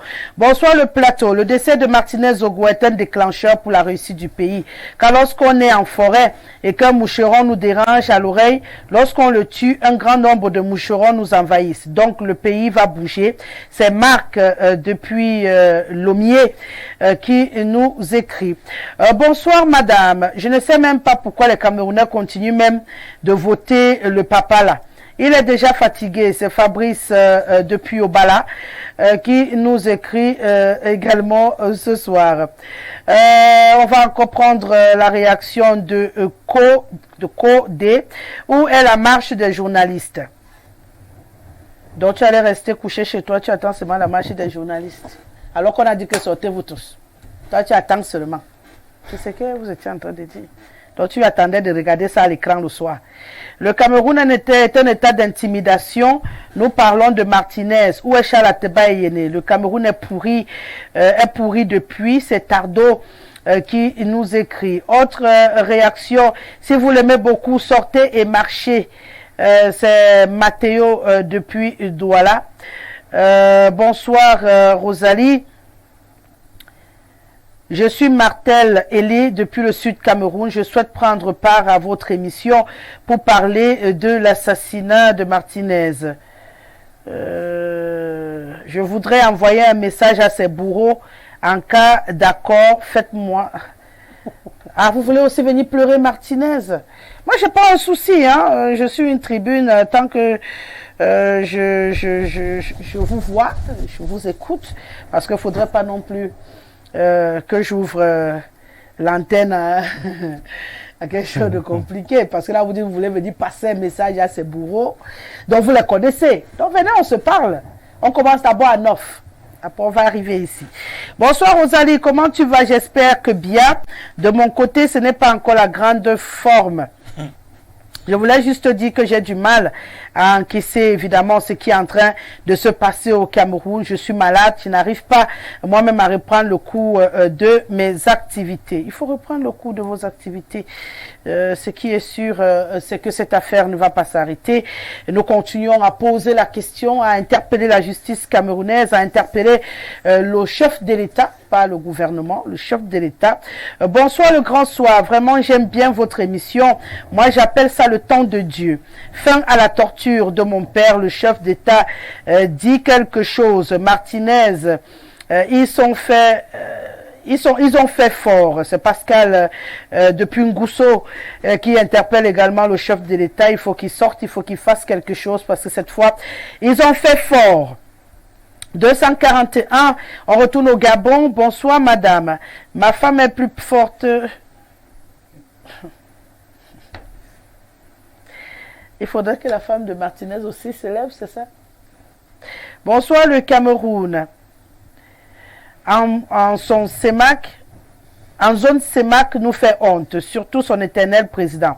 On parle là d'un assassinat d'un homme public. On est toujours au Gabon, hein. Vous comprenez pourquoi il parle de la CEMAC lui aussi. On parle de l'assassinat d'un homme public, d'un journaliste, mais l'individu qui gère le pays depuis 42 ans se fout de son peuple. C'est Obiang Ahmed Faziz qui nous écrit depuis le Gabon. Pour tous, le président devrait déjà avoir fait une sortie. On va également se rendre en Côte d'Ivoire. Bonsoir Sainte Rosalie, bonjour au plateau, bonsoir aux techniciens en régie, bonsoir aux téléspectateurs d'Info TV où qu'ils se trouvent dans le monde. Ceux qui ont ôté la vie à Martinez Zogo ont des choses à cacher. Aussi longtemps que le Cameroun existera, qu'ils sachent qu'apparaîtront forcément d'autres Martinez Zogo. Ce n'est pas parce que les Camerounais ne se font pas entendre vigoureusement qu'ils ne se feront jamais entendre. Chaque chose a son temps. Et quand arrive ce temps, les forts deviennent les faibles et les faibles deviennent les forts. On ne peut pas indéfiniment ne pas dénoncer les crimes économiques infligés aux contribuables par certains de nos gouvernants qui ne sait pas que notre pays est géré de façon calamiteuse en ce moment crucial où le regard du monde entier est tourné vers notre pays. Où est le président de la République? Où est le Premier ministre? Où est le procureur de la République? Oh Rosalie, le cœur peut s'arrêter. Les commanditaires, auteurs et complices de l'assassinat barbare, crapuleux et inhumain de notre frère Martinez Zogo auront au menu de leurs 3 repas quotidiens la conséquence systématique de leur acte et ce, tout durant leur vie. Après tout le mal qu'ils font à notre pays, leur bouche tournée vers la mauvaise direction accuseront les autres de ternir l'image du Cameroun à l'extérieur. Mes condoléances à la corporation de la presse, à toute la nation camerounaise, sans oublier la famille biologique de Martinez à qui nous sommes disposés de l'étranger à apporter notre soutien à tout point de vue. Merci de faire diligence en ce sens. Benoît Titi depuis Abidjan. C'est bien noté, monsieur Titi. On essaiera de vous mettre en contact avec la famille, ainsi vous pourrez échanger avec eux et trouver comment les aider dans cette situation. Nous sommes également là pour servir de passerelle, pourquoi pas, dans de telles circonstances. Je crois que toute aide est toujours la bienvenue, notamment pour cette femme et ses enfants. C'est juste pour eux que nous on demande justement que quelque chose soit fait et qu'ils ne ressentent pas pour le moment la disparition de Martinez. Vous savez, au début, quand vous êtes tous rassemblés, on a l'impression que c'est facile. C'est quand tout le monde rentre chez soi que la douleur, elle est intense. Bonsoir à vous sur le plateau. J'ai honte de dire que je suis camerounais. Ce pays est maudit et se délivrera quand cet individu... Non. On va employer ce genre de mots. On va pas appeler le président de la République un individu. Donc, je vais m'arrêter là sur votre message. Je vous le dis tous les jours dans cette émission. Dites tout ce que vous voulez, mais essayez d'employer un vocabulaire le moins dégradant possible.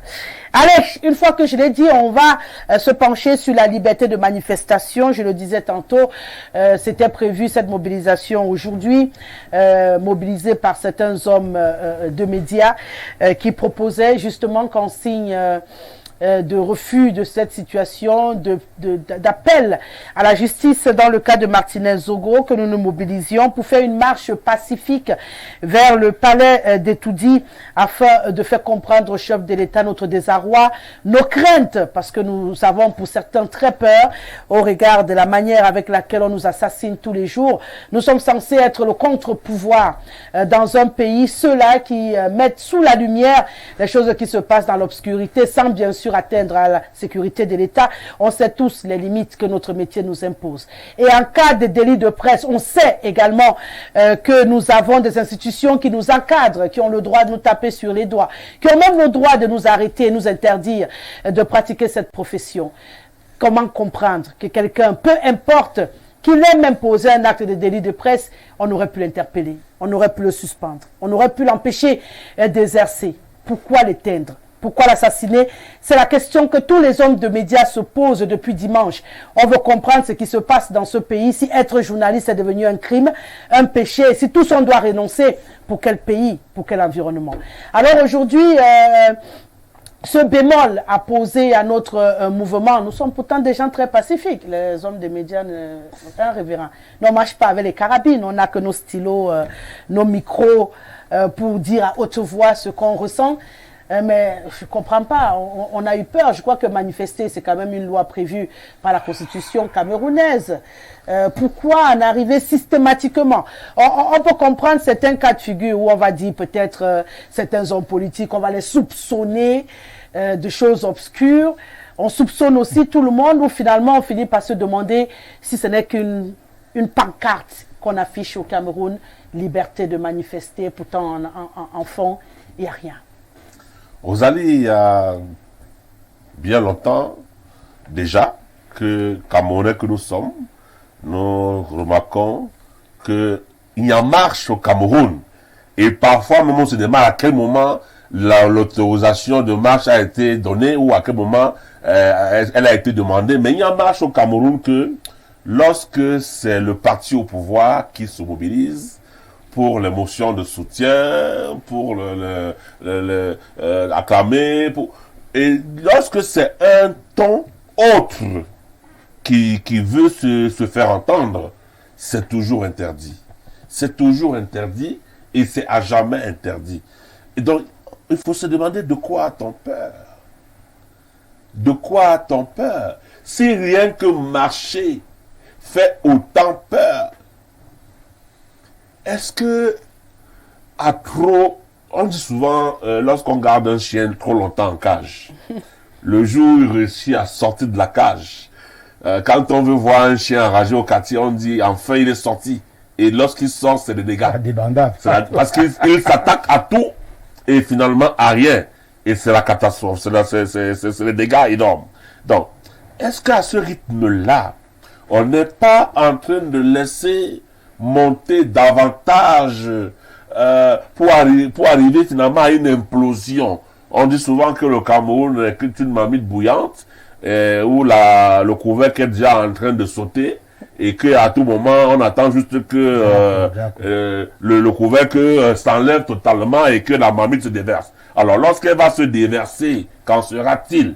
Vraiment, de grâce, nous ne souhaitons pas en arriver jusque-là. Nous aimons tous notre pays, nous aimons bien la paix, nous voulons bien vivre ensemble, nous aimons bien la démocratie qui nous a été imposée, même si nous pouvons dire que lorsqu'on regarde les us et coutumes africaines et tout, ce n'est pas notre mode de vie plus ou moins. Mais bref, le débat n'est pas là. Nous voulons bien pouvoir même nous aussi adapter et vivre tout cela. Mais qui dit démocratie dit expression. Ouais. Alors, comment peut-on parler de démocratie sans expression? Comment peut-on... À quel moment est-ce que la population va dire à ceux qu'elle a élus que nous ne sommes pas en accord avec ce que vous faites, nous ne sommes pas en accord avec ce que vous dites, nous ne sommes pas en accord avec les décisions que vous prenez, nous ne sommes pas d'accord avec la direction dans laquelle vous nous amenez? À quel moment? Si jamais on ne peut s'exprimer, la marche, elle se veut pacifique. Comme vous l'avez si bien dit, est-ce que les journalistes qui se proposaient de marcher aujourd'hui, allaient le faire pour aller casser des baraques? Ils ont bien dit d'où ils voulaient partir et à quelle direction ils voulaient aller. Ils ont bien dit là où devait s'arrêter leur marche. Est-ce qu'ils partaient à la présidence de la République? Je crois que c'était ça la destination. Est-ce qu'ils partaient à la présidence de la République pour demander au chef de l'État de déposer son mandat, de démissionner, de quitter les actes? Non, ils partaient lui exprimer leur désarroi. Ils partaient lui dire: Père, il y a lieu de faire quelque chose. C'est toi le chef de la nation. C'est toi qui dois régir en ce moment et qui doit donner le ton et donner même la sentence. C'est de ça qu'il est question. Mais si finalement on ne peut pas le faire, que fera-t-on? Liberté de manifestation au Cameroun, véritable leurre, où on peut encore avoir espoir qu'on puisse manifester au Cameroun, ou bien comme il le dit le révérend, tant qu'on n'est pas du parti au pouvoir, on ne peut pas manifester? Non, moi je crois qu'on confond un peu en Afrique. En général, au Cameroun en particulier, les gens croient qu'il faut marcher, il faut qu'on nous donne l'autorisation de marcher, on fait du bruit, on va aller, comme nos confrères, le chassement, on va aller. Mon ami, quand vous décidez, c'est pour ça, regarde, vous êtes habillé en noir là. Oui, moi depuis lundi, je suis en noir. On peut s'exprimer de toutes les manières. Non. Attendez une seconde. Comment vous dites qu'on parle de liberté de manifestation si je m'habille en noir? C'est un vêtement. Vous avez une veste noire. Les pays dont vous parlez là, que sont des pays de démocratie. En France, vous avez vu les maillots chauds, les gilets jaunes. Là. Mais on les a interdits. Aux États-Unis, moi j'ai fait 15 ans aux États-Unis. Quand vous êtes nègre et que vous voulez faire quelque chose, mais on vous boucle la gueule. Donc il n'y a pas un pays au monde. Quand vous dites vous êtes. Quand vous êtes un nègre, c'est comme ça. Ah d'accord. Quand on dit nègre aux États-Unis. Mais quand vous n'êtes pas un nègre, vous pouvez manifester. Un petit peu comme le RDPC. Ah, donc c'est la même chose. C'est pour ça que je vous dis que quand vous voulez faire une action, vous comprenez. Moi, je ne sais pas combien de journalistes a été. Vous arrivez, c'est-à-dire sans faire une conférence de presse, vous arrivez là-bas, vous êtes nombreux là à l'entrée de la présidence, vous filmez, les gars vont dire, ok, si c'est pour donner envoyer la lettre au président, venez la mettre ici. Mais vous avez fait une action. Vous faites une action, je ne sais pas, au niveau de la justice. Il dit, bon, ok, ne venez pas faire du bruit ici. Mais on a vu. Vous êtes ici, vous êtes en noir. On a vu. Vous maintenez que tant que le président n'a pas agi dans cette histoire-là, mais chaque jour, vous ne faites que bombarder ça dans tous les médias. Voilà comment. Le problème n'est pas seulement, ok, on va marcher, on part d'ici, on arrive là-bas. Les gens croient que c'est... Moi, j'ai fait des marches avec mon parti. Quand je fais une conférence de presse, jamais je n'irai à la télé dire que j'ai une conférence de presse. J'appelle Rosalie, j'ai une conférence de presse à tel endroit, tac, tac, tac. Très souvent, je fais même chez moi. Et quand ça finit, ça sort partout. Parce qu'il y a la presse, il y a la télé, il y a tout. Je le fais. Je n'ai pas besoin de faire du bruit. Mais l'objectif que je voulais atteindre, je l'ai atteint. Donc, mais je pense que c'est ça qu'il faut faire. C'est-à-dire, ce qui est important, c'est l'objectif à atteindre. Je reste avec vous, Président Rassigana. Ayant un pays de droit, avec des lois, est-ce qu'on a besoin de développer des pirouettes pour jouir des lois et des droits qui sont les nôtres et qui régissent ce pays? C'est ça que je suis. Donc vous êtes en train de nous demander de vivre en contournant les murs parce que ce qui est censé être ne l'est pas. Ça veut dire que vous n'avez pas compris. Non, on a très bien compris ce que vous dites. On a très bien compris. Parce que vous n'avez pas compris. Oui, vous voulez dire que l'essentiel c'est d'arriver, donc nous on va contourner tous les murs. Pas d'arriver. L'objectif c'est quoi? C'est l'objectif. Vous voulez atteindre quel objectif? Ou si je voulais seulement marcher d'ici et arriver à Oui, on voulait marcher seulement d'ici et arriver là-bas. Ok, si c'est ça, bon, ok. Moi, ça ne m'intéresse même pas. Quand c'est pour marcher d'ici là. La marche est une forme d'expression aussi. Pardon? La marche est une forme d'expression. Je parle d'objectif. Non. Vous voulez atteindre quel objectif? Pourquoi vous pensez que marcher n'est pas un objectif? Je veux dire que quand vous avez un gouvernement, quand vous avez un régime antidémocratique qui dit que vous n'allez pas marcher, on va crier jusqu'à demain. Et c'est pour ça que je dis qu'il s'agit de l'objectif à atteindre. Le questionnement Je vous prends un exemple. Vous avez vu les chefs de la Ligue, mais ils ont été brillants. Vous savez pourquoi? En plus du message qu'ils ont envoyé, ils n'ont jamais annoncé à la presse. Nous tous on était surpris de voir les vidéos qui passaient et tout, mais ils sont allés, ils ont fait. Et je vous dis que c'était un message fort, qu'au nom de la Ligue, ce corps-là, il va aller en Wamaka. Il ne vient pas chez nous. Et nous, on va voir comment le corps-là, on va prendre par la force et aller jeter ça dans la rivière la Ligue. Le questionnement auquel nous faisons face en ce moment, Président Rassigana, c'est liberté de manifestation. Est-ce un leurre au Cameroun? En fait, et non, comment contourner la loi? En République du Cameroun, il est interdit de voler de l'argent. Il est interdit de mettre la main dans les caisses de l'État. Mais on le fait tous les jours et nous le voyons, même jusqu'à l'État lui-même qui s'appelle le tribunal. C'est pour ça que je dis que nous ne sommes pas dans un pays de droit. À vous entendre, en République du Cameroun, il est interdit de manifester. Non, ce que je veux dire, c'est que quand quelqu'un veut atteindre un objectif... On va avancer. Je dis que quand quelqu'un veut atteindre un objectif... Non, on a compris, vous avez confirmé que c'est un leurre en fait. Et qu'au lieu de passer son temps à attendre que ça devienne une réalité, autant mieux développer les caractères adaptatifs, comme on me le disait quand je faisais la connaissance. Cette thématique, parce que c'est aujourd'hui que certains le vivent. Nous, on le vit depuis. Donc, et quand nous crions, c'était estimé que nous en faisons un peu trop. Parce que vous pouvez dans un pays, parce que vous déposez, on vous dit, si vous voulez manifester, vous faites une déclaration. Nous en déposons 3000. Il y a 3000 rejets. Alors, au lieu que certains Camerounais soient solidaires de notre cause, on estime que c'est nous qui en faisons un peu trop. Parce que, quand si ça se passe comme une lettre à la police, si on accordait on acceptait que les gens manifestent, ça n'aurait pas été ça pourrait pas être seulement l'affaire du MSC, ou du PUS, ou du SDF, ou je ne sais pas de qui. Si une affaire des Camerounais qui se sentent indignes à un moment donné et décident de déverser toute leur colère en manifestant pour dire que non, ce n'est pas bon. Bien. Aujourd'hui, les journalistes ont décidé qu'ils devaient marcher. Et ils sont vus interdits de marcher. Mais j'ai dit la procédure n'a pas été bonne. Parce que vous avez commencé par informer le ministre de la Communication. Vous vous attendiez à quoi? Quand monsieur le ministre de la Communication allait vous dire d'aller marcher. Non, il allait commencer par dire que vraiment, vous savez. Pourquoi? Parce qu'ils sont tous dans la nasse. Ils savent exactement. Au Cameroun, on a peur même du papier. Pourquoi on a peur du papier? Parce qu'on est trempé jusqu'aux pieds. Parce que quelqu'un qui est sûr de lui, pourquoi il a peur que je prenne une pancarte pour dire que je suis contre le fait qu'on assassine des Camerounais de manière atroce? Où est le mal à ça? Pourquoi les gens ont peur? Pourquoi ils ont peur? Ils ont effectivement peur parce que leur conscience leur travaille.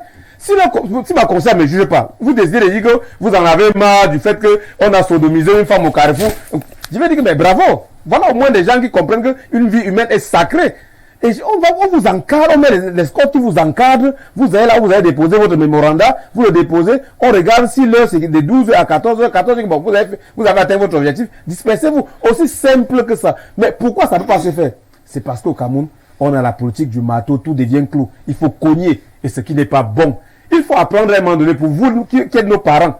de dire la vérité aux Camerounais. Le droit de manifester, c'est un droit constitutionnel. C'est un droit qui nous a été conféré par les lois du Cameroun. Il est inadmissible. Et puis, on a même dit, on ne demande pas une autorisation, mais on fait une déclaration. On dit, j'informe que demain à 10h, j'irai de Sam à Vombi. Parce que je ne suis pas content du fait qu'on fasse pipi dans les rigoles qui sont devant ma porte. C'est aussi simple que ça. J'informe l'autorité qui est en charge du maintien de l'ordre. Ce qui pourrait constater qu'il y a un individu qui n'est pas content. Ce qu'il fait, c'est encadrer ma manifestation. Si je déborde l'itinéraire qui m'a été donné, qui m'a été octroyé, ou bien l'itinéraire que j'ai préalablement notifié, en ce temps, c'est moi le problème. Mais la plupart du temps, on lit dans les boules de cristal, on sait que vous allez casser la maison de X, vous allez casser la maison de Y. C'est-à-dire qu'on vous accuse d'un acte que vous n'avez pas posé. Puis, mes camarades sont en prison. Tout cas, ont pris 7 ans. Ils n'ont jamais manifesté. Je n'ai vu aucun, vous les patriotes, lever un seul doigt pour être solidaire. Solidaire de vos enfants qui prennent 7 ans de prison pour tentative de manifestation. Tentative, intention. On prend quelqu'un chez lui, il prend 7 ans de prison. Je vais vous dire que peut-être, c'est sûr que vous le savez, je suis membre fondateur du MS. Non, là devant le débat. Je le sais, monsieur, je le sais. Je vais juste dire que à un moment donné, il fallait quand c'est bleu, on dit que c'est bleu. Quand je parle de vous, papa, ce n'est pas vous en tant que personne. Quand je parle de vous, je parle de moi. C'est une figure de style.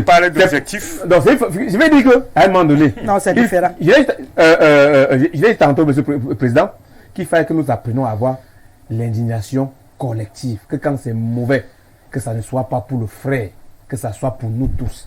Ça veut dire que quand vous avez été de manière injuste atteint dans votre chair par un comportement qui frise le mépris, je dois me sentir concerné par ce qui vous arrive.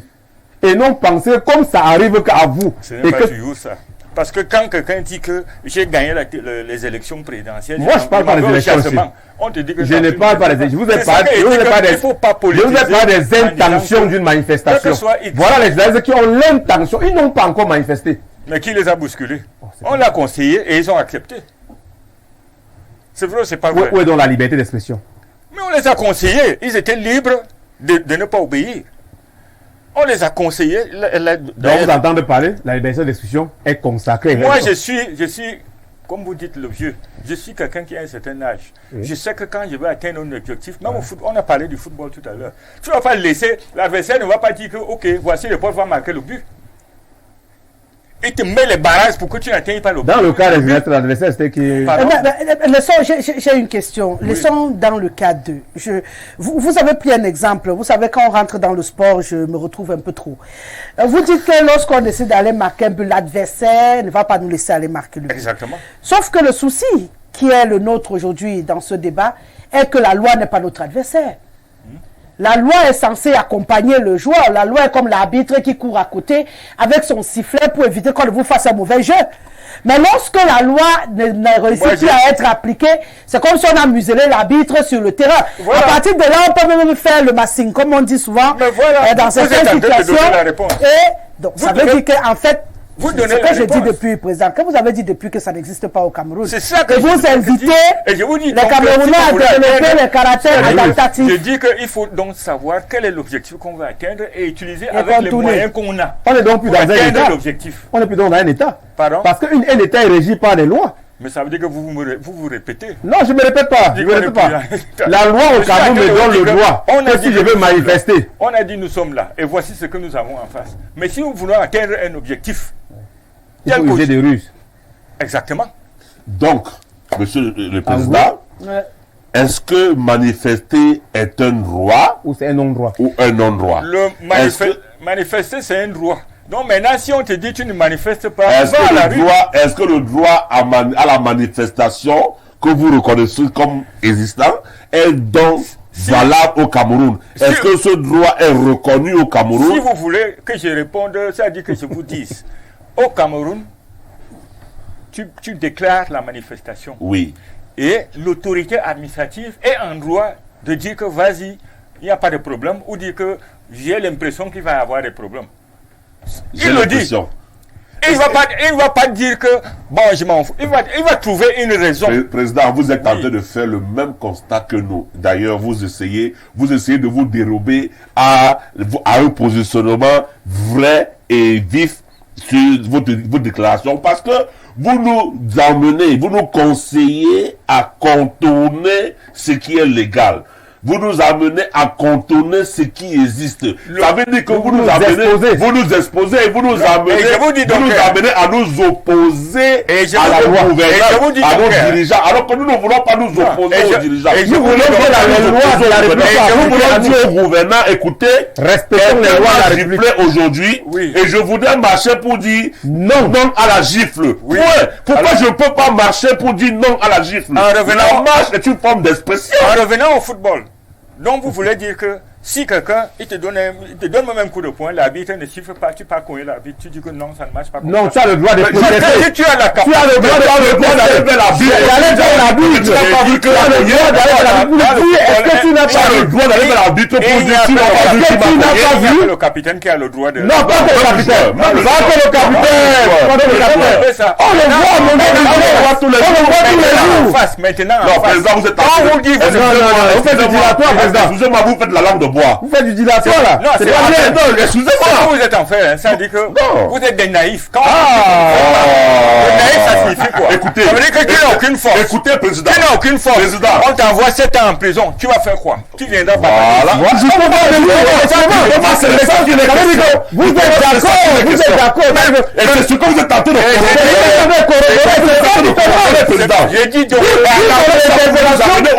vous voulez conduire quel mouvement républicain? D'où mon interpellation tout à l'heure. Vous voulez conduire quel mouvement républicain? Quelle république voulez-vous parler?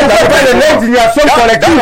Parce que c'est quelle république parlez-vous dans votre mouvement? Dans le Morep, nous parlons de la liberté du droit.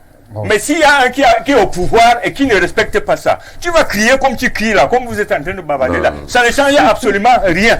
Vous ne pouvez pas nous empêcher de dire à celui qui est dans là et qui nous empêche de nous exprimer. Tu fais mal. Vous le répétez depuis. Mais on t'a continué à le dire. Vous voulez nous conseiller à nous donner les moyens de contourner cela et de nous opposer à la personne. Nous ne voulons pas nous opposer à la personne.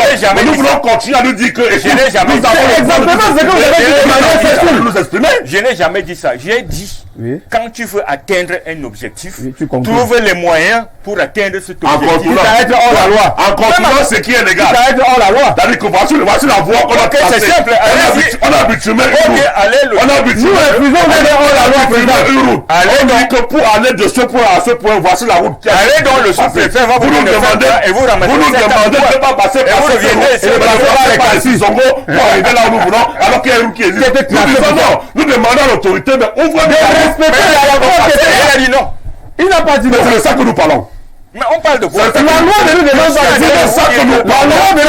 C'est de ça que nous parlons. La loi ne nous demande pas de dire. C'est de ça que nous parlons. La loi ne nous demande pas de dire. En tant que citoyen camerounais, nous avons le droit de débat. Mon avis. Mon conseil, mon avis de citoyen, c'est que je constate tous les jours dans les médias qu'il n'y a marche que lorsque c'est le RDPC qui marche. C'est tout n'est pas normal. Et ce qui est amusant, c'est que vous donnez le droit de dire librement et vous m'empêcez de donner mon avis. Vous êtes en train de parler. On n'a pas empêché de parler. Qui vous a empêché de parler? Dans un débat, nous donnons des arguments contre les vôtres. Mais on ne va pas parler. Donnez doucement. Non seulement que donnez doucement, mais ne me faites pas de leçons. Non, vous avez fait la leçon tout à l'heure. Vous n'avez pas fait de leçon. Je suis membre fondateur du. Je ne vous ai jamais refusé tout à l'heure. De ce côté-là, vous pouvez y aller. Parle maintenant. Je suis membre fondateur du MSC. Quand tu parles, c'est pas quand le révérend parle. Vous n'étiez pas là à la fois. Maintenant, dis ta part. Moi? Oui. Non, je n'ai jamais donné la leçon.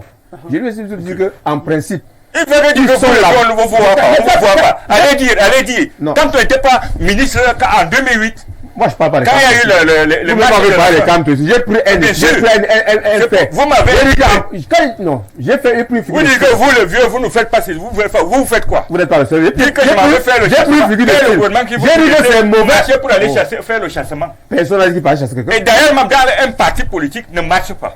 Un parti politique vend son produit, c'est-à-dire son projet. Mais vous faites tout faux. Et très souvent, même dans les grands pays, si vous allez en France, faites tout faux. Vous ne verrez jamais un parti. Tout ce que les responsables des partis politiques font, quand il y a une société civile qui fait une marche, ils vont appuyer s'ils sont d'accord avec ce qu'ils sont en train de faire. Et vous ne verrez jamais le Parti communiste en train de marcher, le Parti des démocrates américains en train de marcher, le Parti républicain. Un parti. Dans le RDPC qui marche tous les jours là, c'est un faux parti politique. Pour moi, c'est pas un parti politique. Ah, pour moi, c'est pas un parti, c'est un parti État. Pourquoi ils n'en prennent pas 7 ans de prison? Pardon? Pourquoi ils n'en prennent pas? Mais ils ont le pouvoir. Ah, ok. Quand tu n'as pas le pouvoir, c'est donc dans cette société que vous nous amenez. Joue avec tes moyens. C'est la société que vous nous amenez. C'est qui vous amenez? C'est qui vous? Il faut une société d'injustice. C'est pour ça que tu es dans l'opposition, pour te battre pour chasser ce régime. Et on se bat comment? En marchant. Hein? Donc c'est tout. C'est une forme d'expression. Moi je vends le produit. Oui, vous. Moi je vends le produit. Ça dit j'ai un projet. Vous.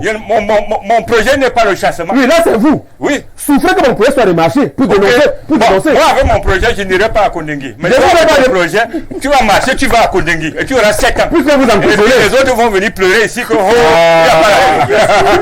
c'est une vérité. C'est vrai, on vous voit bien. On peut dire qu'il n'y a pas la démocratie.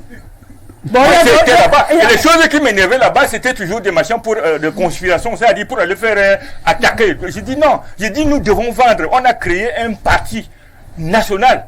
Il y a 10 régions.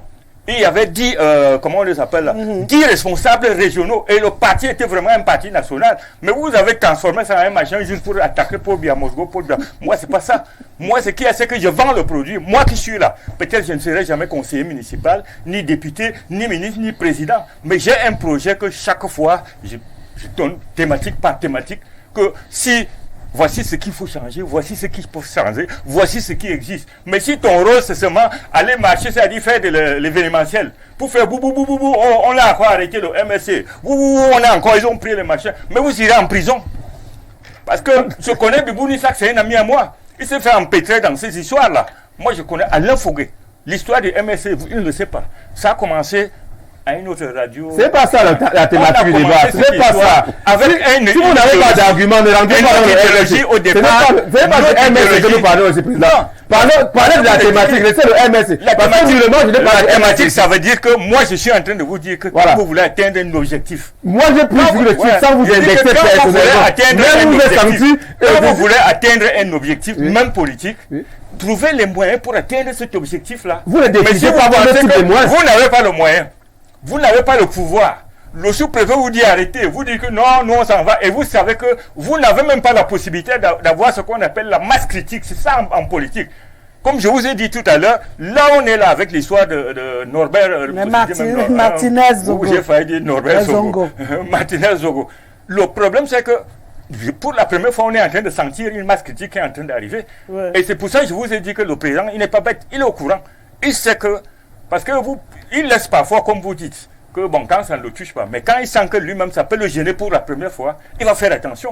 Et c'est ça, donc ça veut dire que c'est les moyens dont tu disposes. Si moi je suis là, moi je vais crier, je dis je vais marcher, je vais à la poste centrale, quand on te prend, même les pieds ne touchent pas le sol.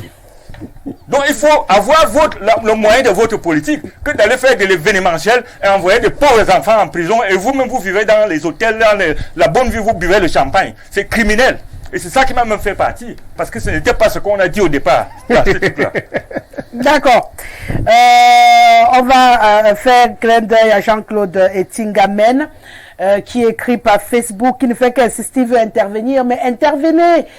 Soit vous utilisez le numéro qui est à l'écran pour écrire par SMS ou par WhatsApp si vous n'êtes pas au Cameroun. À défaut, écrivez même sur Facebook. Quand vous me demandez encore la permission d'intervenir, la seule chose, c'est qu'on ne peut pas appeler. Pour l'instant, on ne peut pas appeler. C'est vrai que j'envisage de mettre parfois quelques appels quand c'est nécessaire. Mais vraiment, j'évite au maximum parce que vous êtes très nombreux. Si on ouvre l'antenne, personne ne parlera plus sur ce plateau. Il y a également Kamoa la Panthère qui demande le Cameroun n'est pas une démocratie. L'ancienne technologie. Et le vieux ne dit rien. Ben, le vieux nous écoute. On ose croire qu'il écoute véritablement et qu'il va réagir le plus tôt possible parce que le souhait n'est pas que ça continue à aller dans le même sens. Mais si rien n'est fait, on comprendra que le courroux et la colère des uns et des autres soient grandissantes. On ne ferme pas les yeux, on n'arrive pas à dormir. Ces images sont choquantes. Il faut bien qu'on nous explique pourquoi on doit vivre ce genre de cauchemar au Cameroun. À quelle vitesse ça rentre? Il n'y a même pas moyen de lire. Bonsoir à vous. Pourquoi Voilà. Pourquoi a-t-on peur de voir les journalistes, les hommes simples avec leurs plumes qui veulent juste dire arrêter ces actes qui ne font pas honneur pour le Cameroun? Que le président de la République fasse quelque chose pour que ça ne se répète plus dans notre pays. C'est Souleymane Ego qui nous écrit ce soir. C'est justement ça l'objet du débat. Finalement, on a peur de tout. Autre réaction, là, on ne va pas s'en sortir. Je crois que je vais m'arrêter parce qu'on ne va pas s'en sortir. Bonsoir, le plateau au sujet de la liberté, le panel, au sujet de la liberté de manifestation, je pense que c'est juste une farce. La marche n'est pas opérationnelle. Je suis d'accord avec le vieux sur ce point. Au lieu de marcher, il faut peut-être barrer les routes principales et mettre les pancartes avec la réclamation dessus. Cela peut mieux bousculer qu'une marche dont on ignore la puissance en matière de répression. C'est Achitophel depuis Bonandio. Merci pour le tio. Hein, là, vous adhérez, président. Barrer les routes. On met les pancartes et on s'installe. Moi, je ne parle pas de barrer les routes, quoi. J'ai dit, il faut non, trouver... mais il faut bien trouver un moyen. Lui, il a trouvé barrer les routes. Je vous donne juste un petit exemple. Je ne sais pas en quelle année, lors du défilé. Vous avez vu ce que le SDF a fait? Devant le chef de l'État, ils ont enlevé, même les femmes, ils restaient seulement avec les soutiens-gorge. Ils ont fait leur action. Bon, c'était gratuit. Mais ils l'ont fait. Ça veut dire qu'il y a toujours un moyen d'atteindre un objectif. D'accord. Quand nous écoutons un patriarche venu sur un plateau parler de politique sur le droit de manifestation, c'est marrant. Le droit de manifester au Cameroun, on entend sur le fond et sur la forme, c'est du contraire. Je ne sais pas si le patriarche peut accepter que son fils soit condamné injustement pendant 7 ans pour raison intention de manifester. Le seul MRC est débattu sur le thème du jour. Nous, on vous écoute. Autre réaction enregistrée. Oui, j'ai vu la note, je l'ai déjà reçue. Je ne rentre pas dans un sujet sans relire. Donc, après l'émission, je vais relire cette note et voir si elle mérite de faire l'objet d'un débat. Merci de me déverser déjà ça.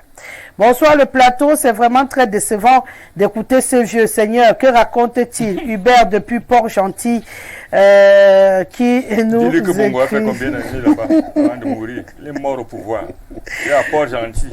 Rosalie.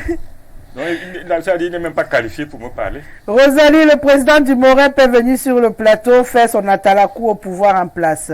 Bravo Rosalie de les mettre en lumière dans le grand soir. Martha de Pungomedzap.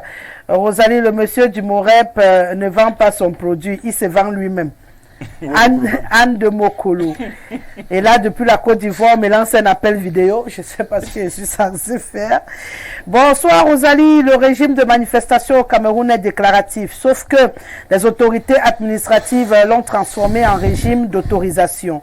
Le papa qui est sur le plateau est de mauvaise foi et il manque d'arguments pour défendre le gouvernement. Armel depuis Bamenda qui nous écrit. Alors, on va prendre un tout dernier.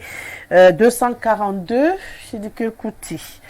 Pointe-Noire, c'est en Guinée? C'est la Guinée? Pointe-Noire. Le Congo. Le Congo. Oui, le Congo-Brazzaville. Bonsoir à tous sur le plateau. Le doyen qui est sur le plateau est en perte de repères. C'est de ce genre de personnes qui nous ramènent en arrière et tuent les jeunes. Madame sur le plateau, vous êtes magistrale. C'est Trésor depuis Pointe-Noire. Trésor, c'est avec vous que je vais m'arrêter ce soir. Merci pour vos millions de réactions. Sassou est là-bas depuis combien de temps?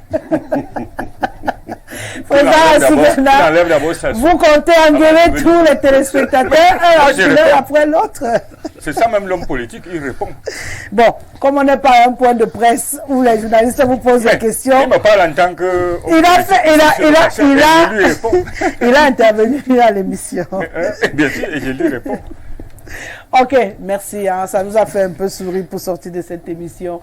Merci à vous trois d'avoir éclairé encore la lanterne de nos téléspectateurs ce soir. je suis juste téméraire, je vous le disais en off, en venant, j'ai eu un petit choc qui nécessite que j'aille un tout petit peu masser quelque chose. Donc, demain, vous serez sûrement en compagnie des Fangono pour la dernière de la semaine. J'en profite pour vous souhaiter à tous les trois bonnes et heureuses années 2023, puisque c'est la première fois qu'on se voit. Mesdames Dengue était derrière les caméras. Janvier Kenge était au mixage vidéo de cette émission. Marcel Ngono a assuré le make-up et Ben Valls a assuré la réalisation. Bien sûr, la coordination générale était celle de Parfait Haïti. Respect, Monsieur Dieudonné Mfa. On se retrouve avec le même bonheur lundi. Je vous souhaite de passer une agréable fin de soirée sur nos antennes, mais n'oubliez pas, 19h, le journal en langue anglaise. Dans les coups de 20h, ce sera la version française avec Théophile Vianney-Bia qui viendra succéder à Hermine Ilouga. Que du bonheur à être sur Info Télévision. Ne bougez surtout pas, c'est ici que ça se passe.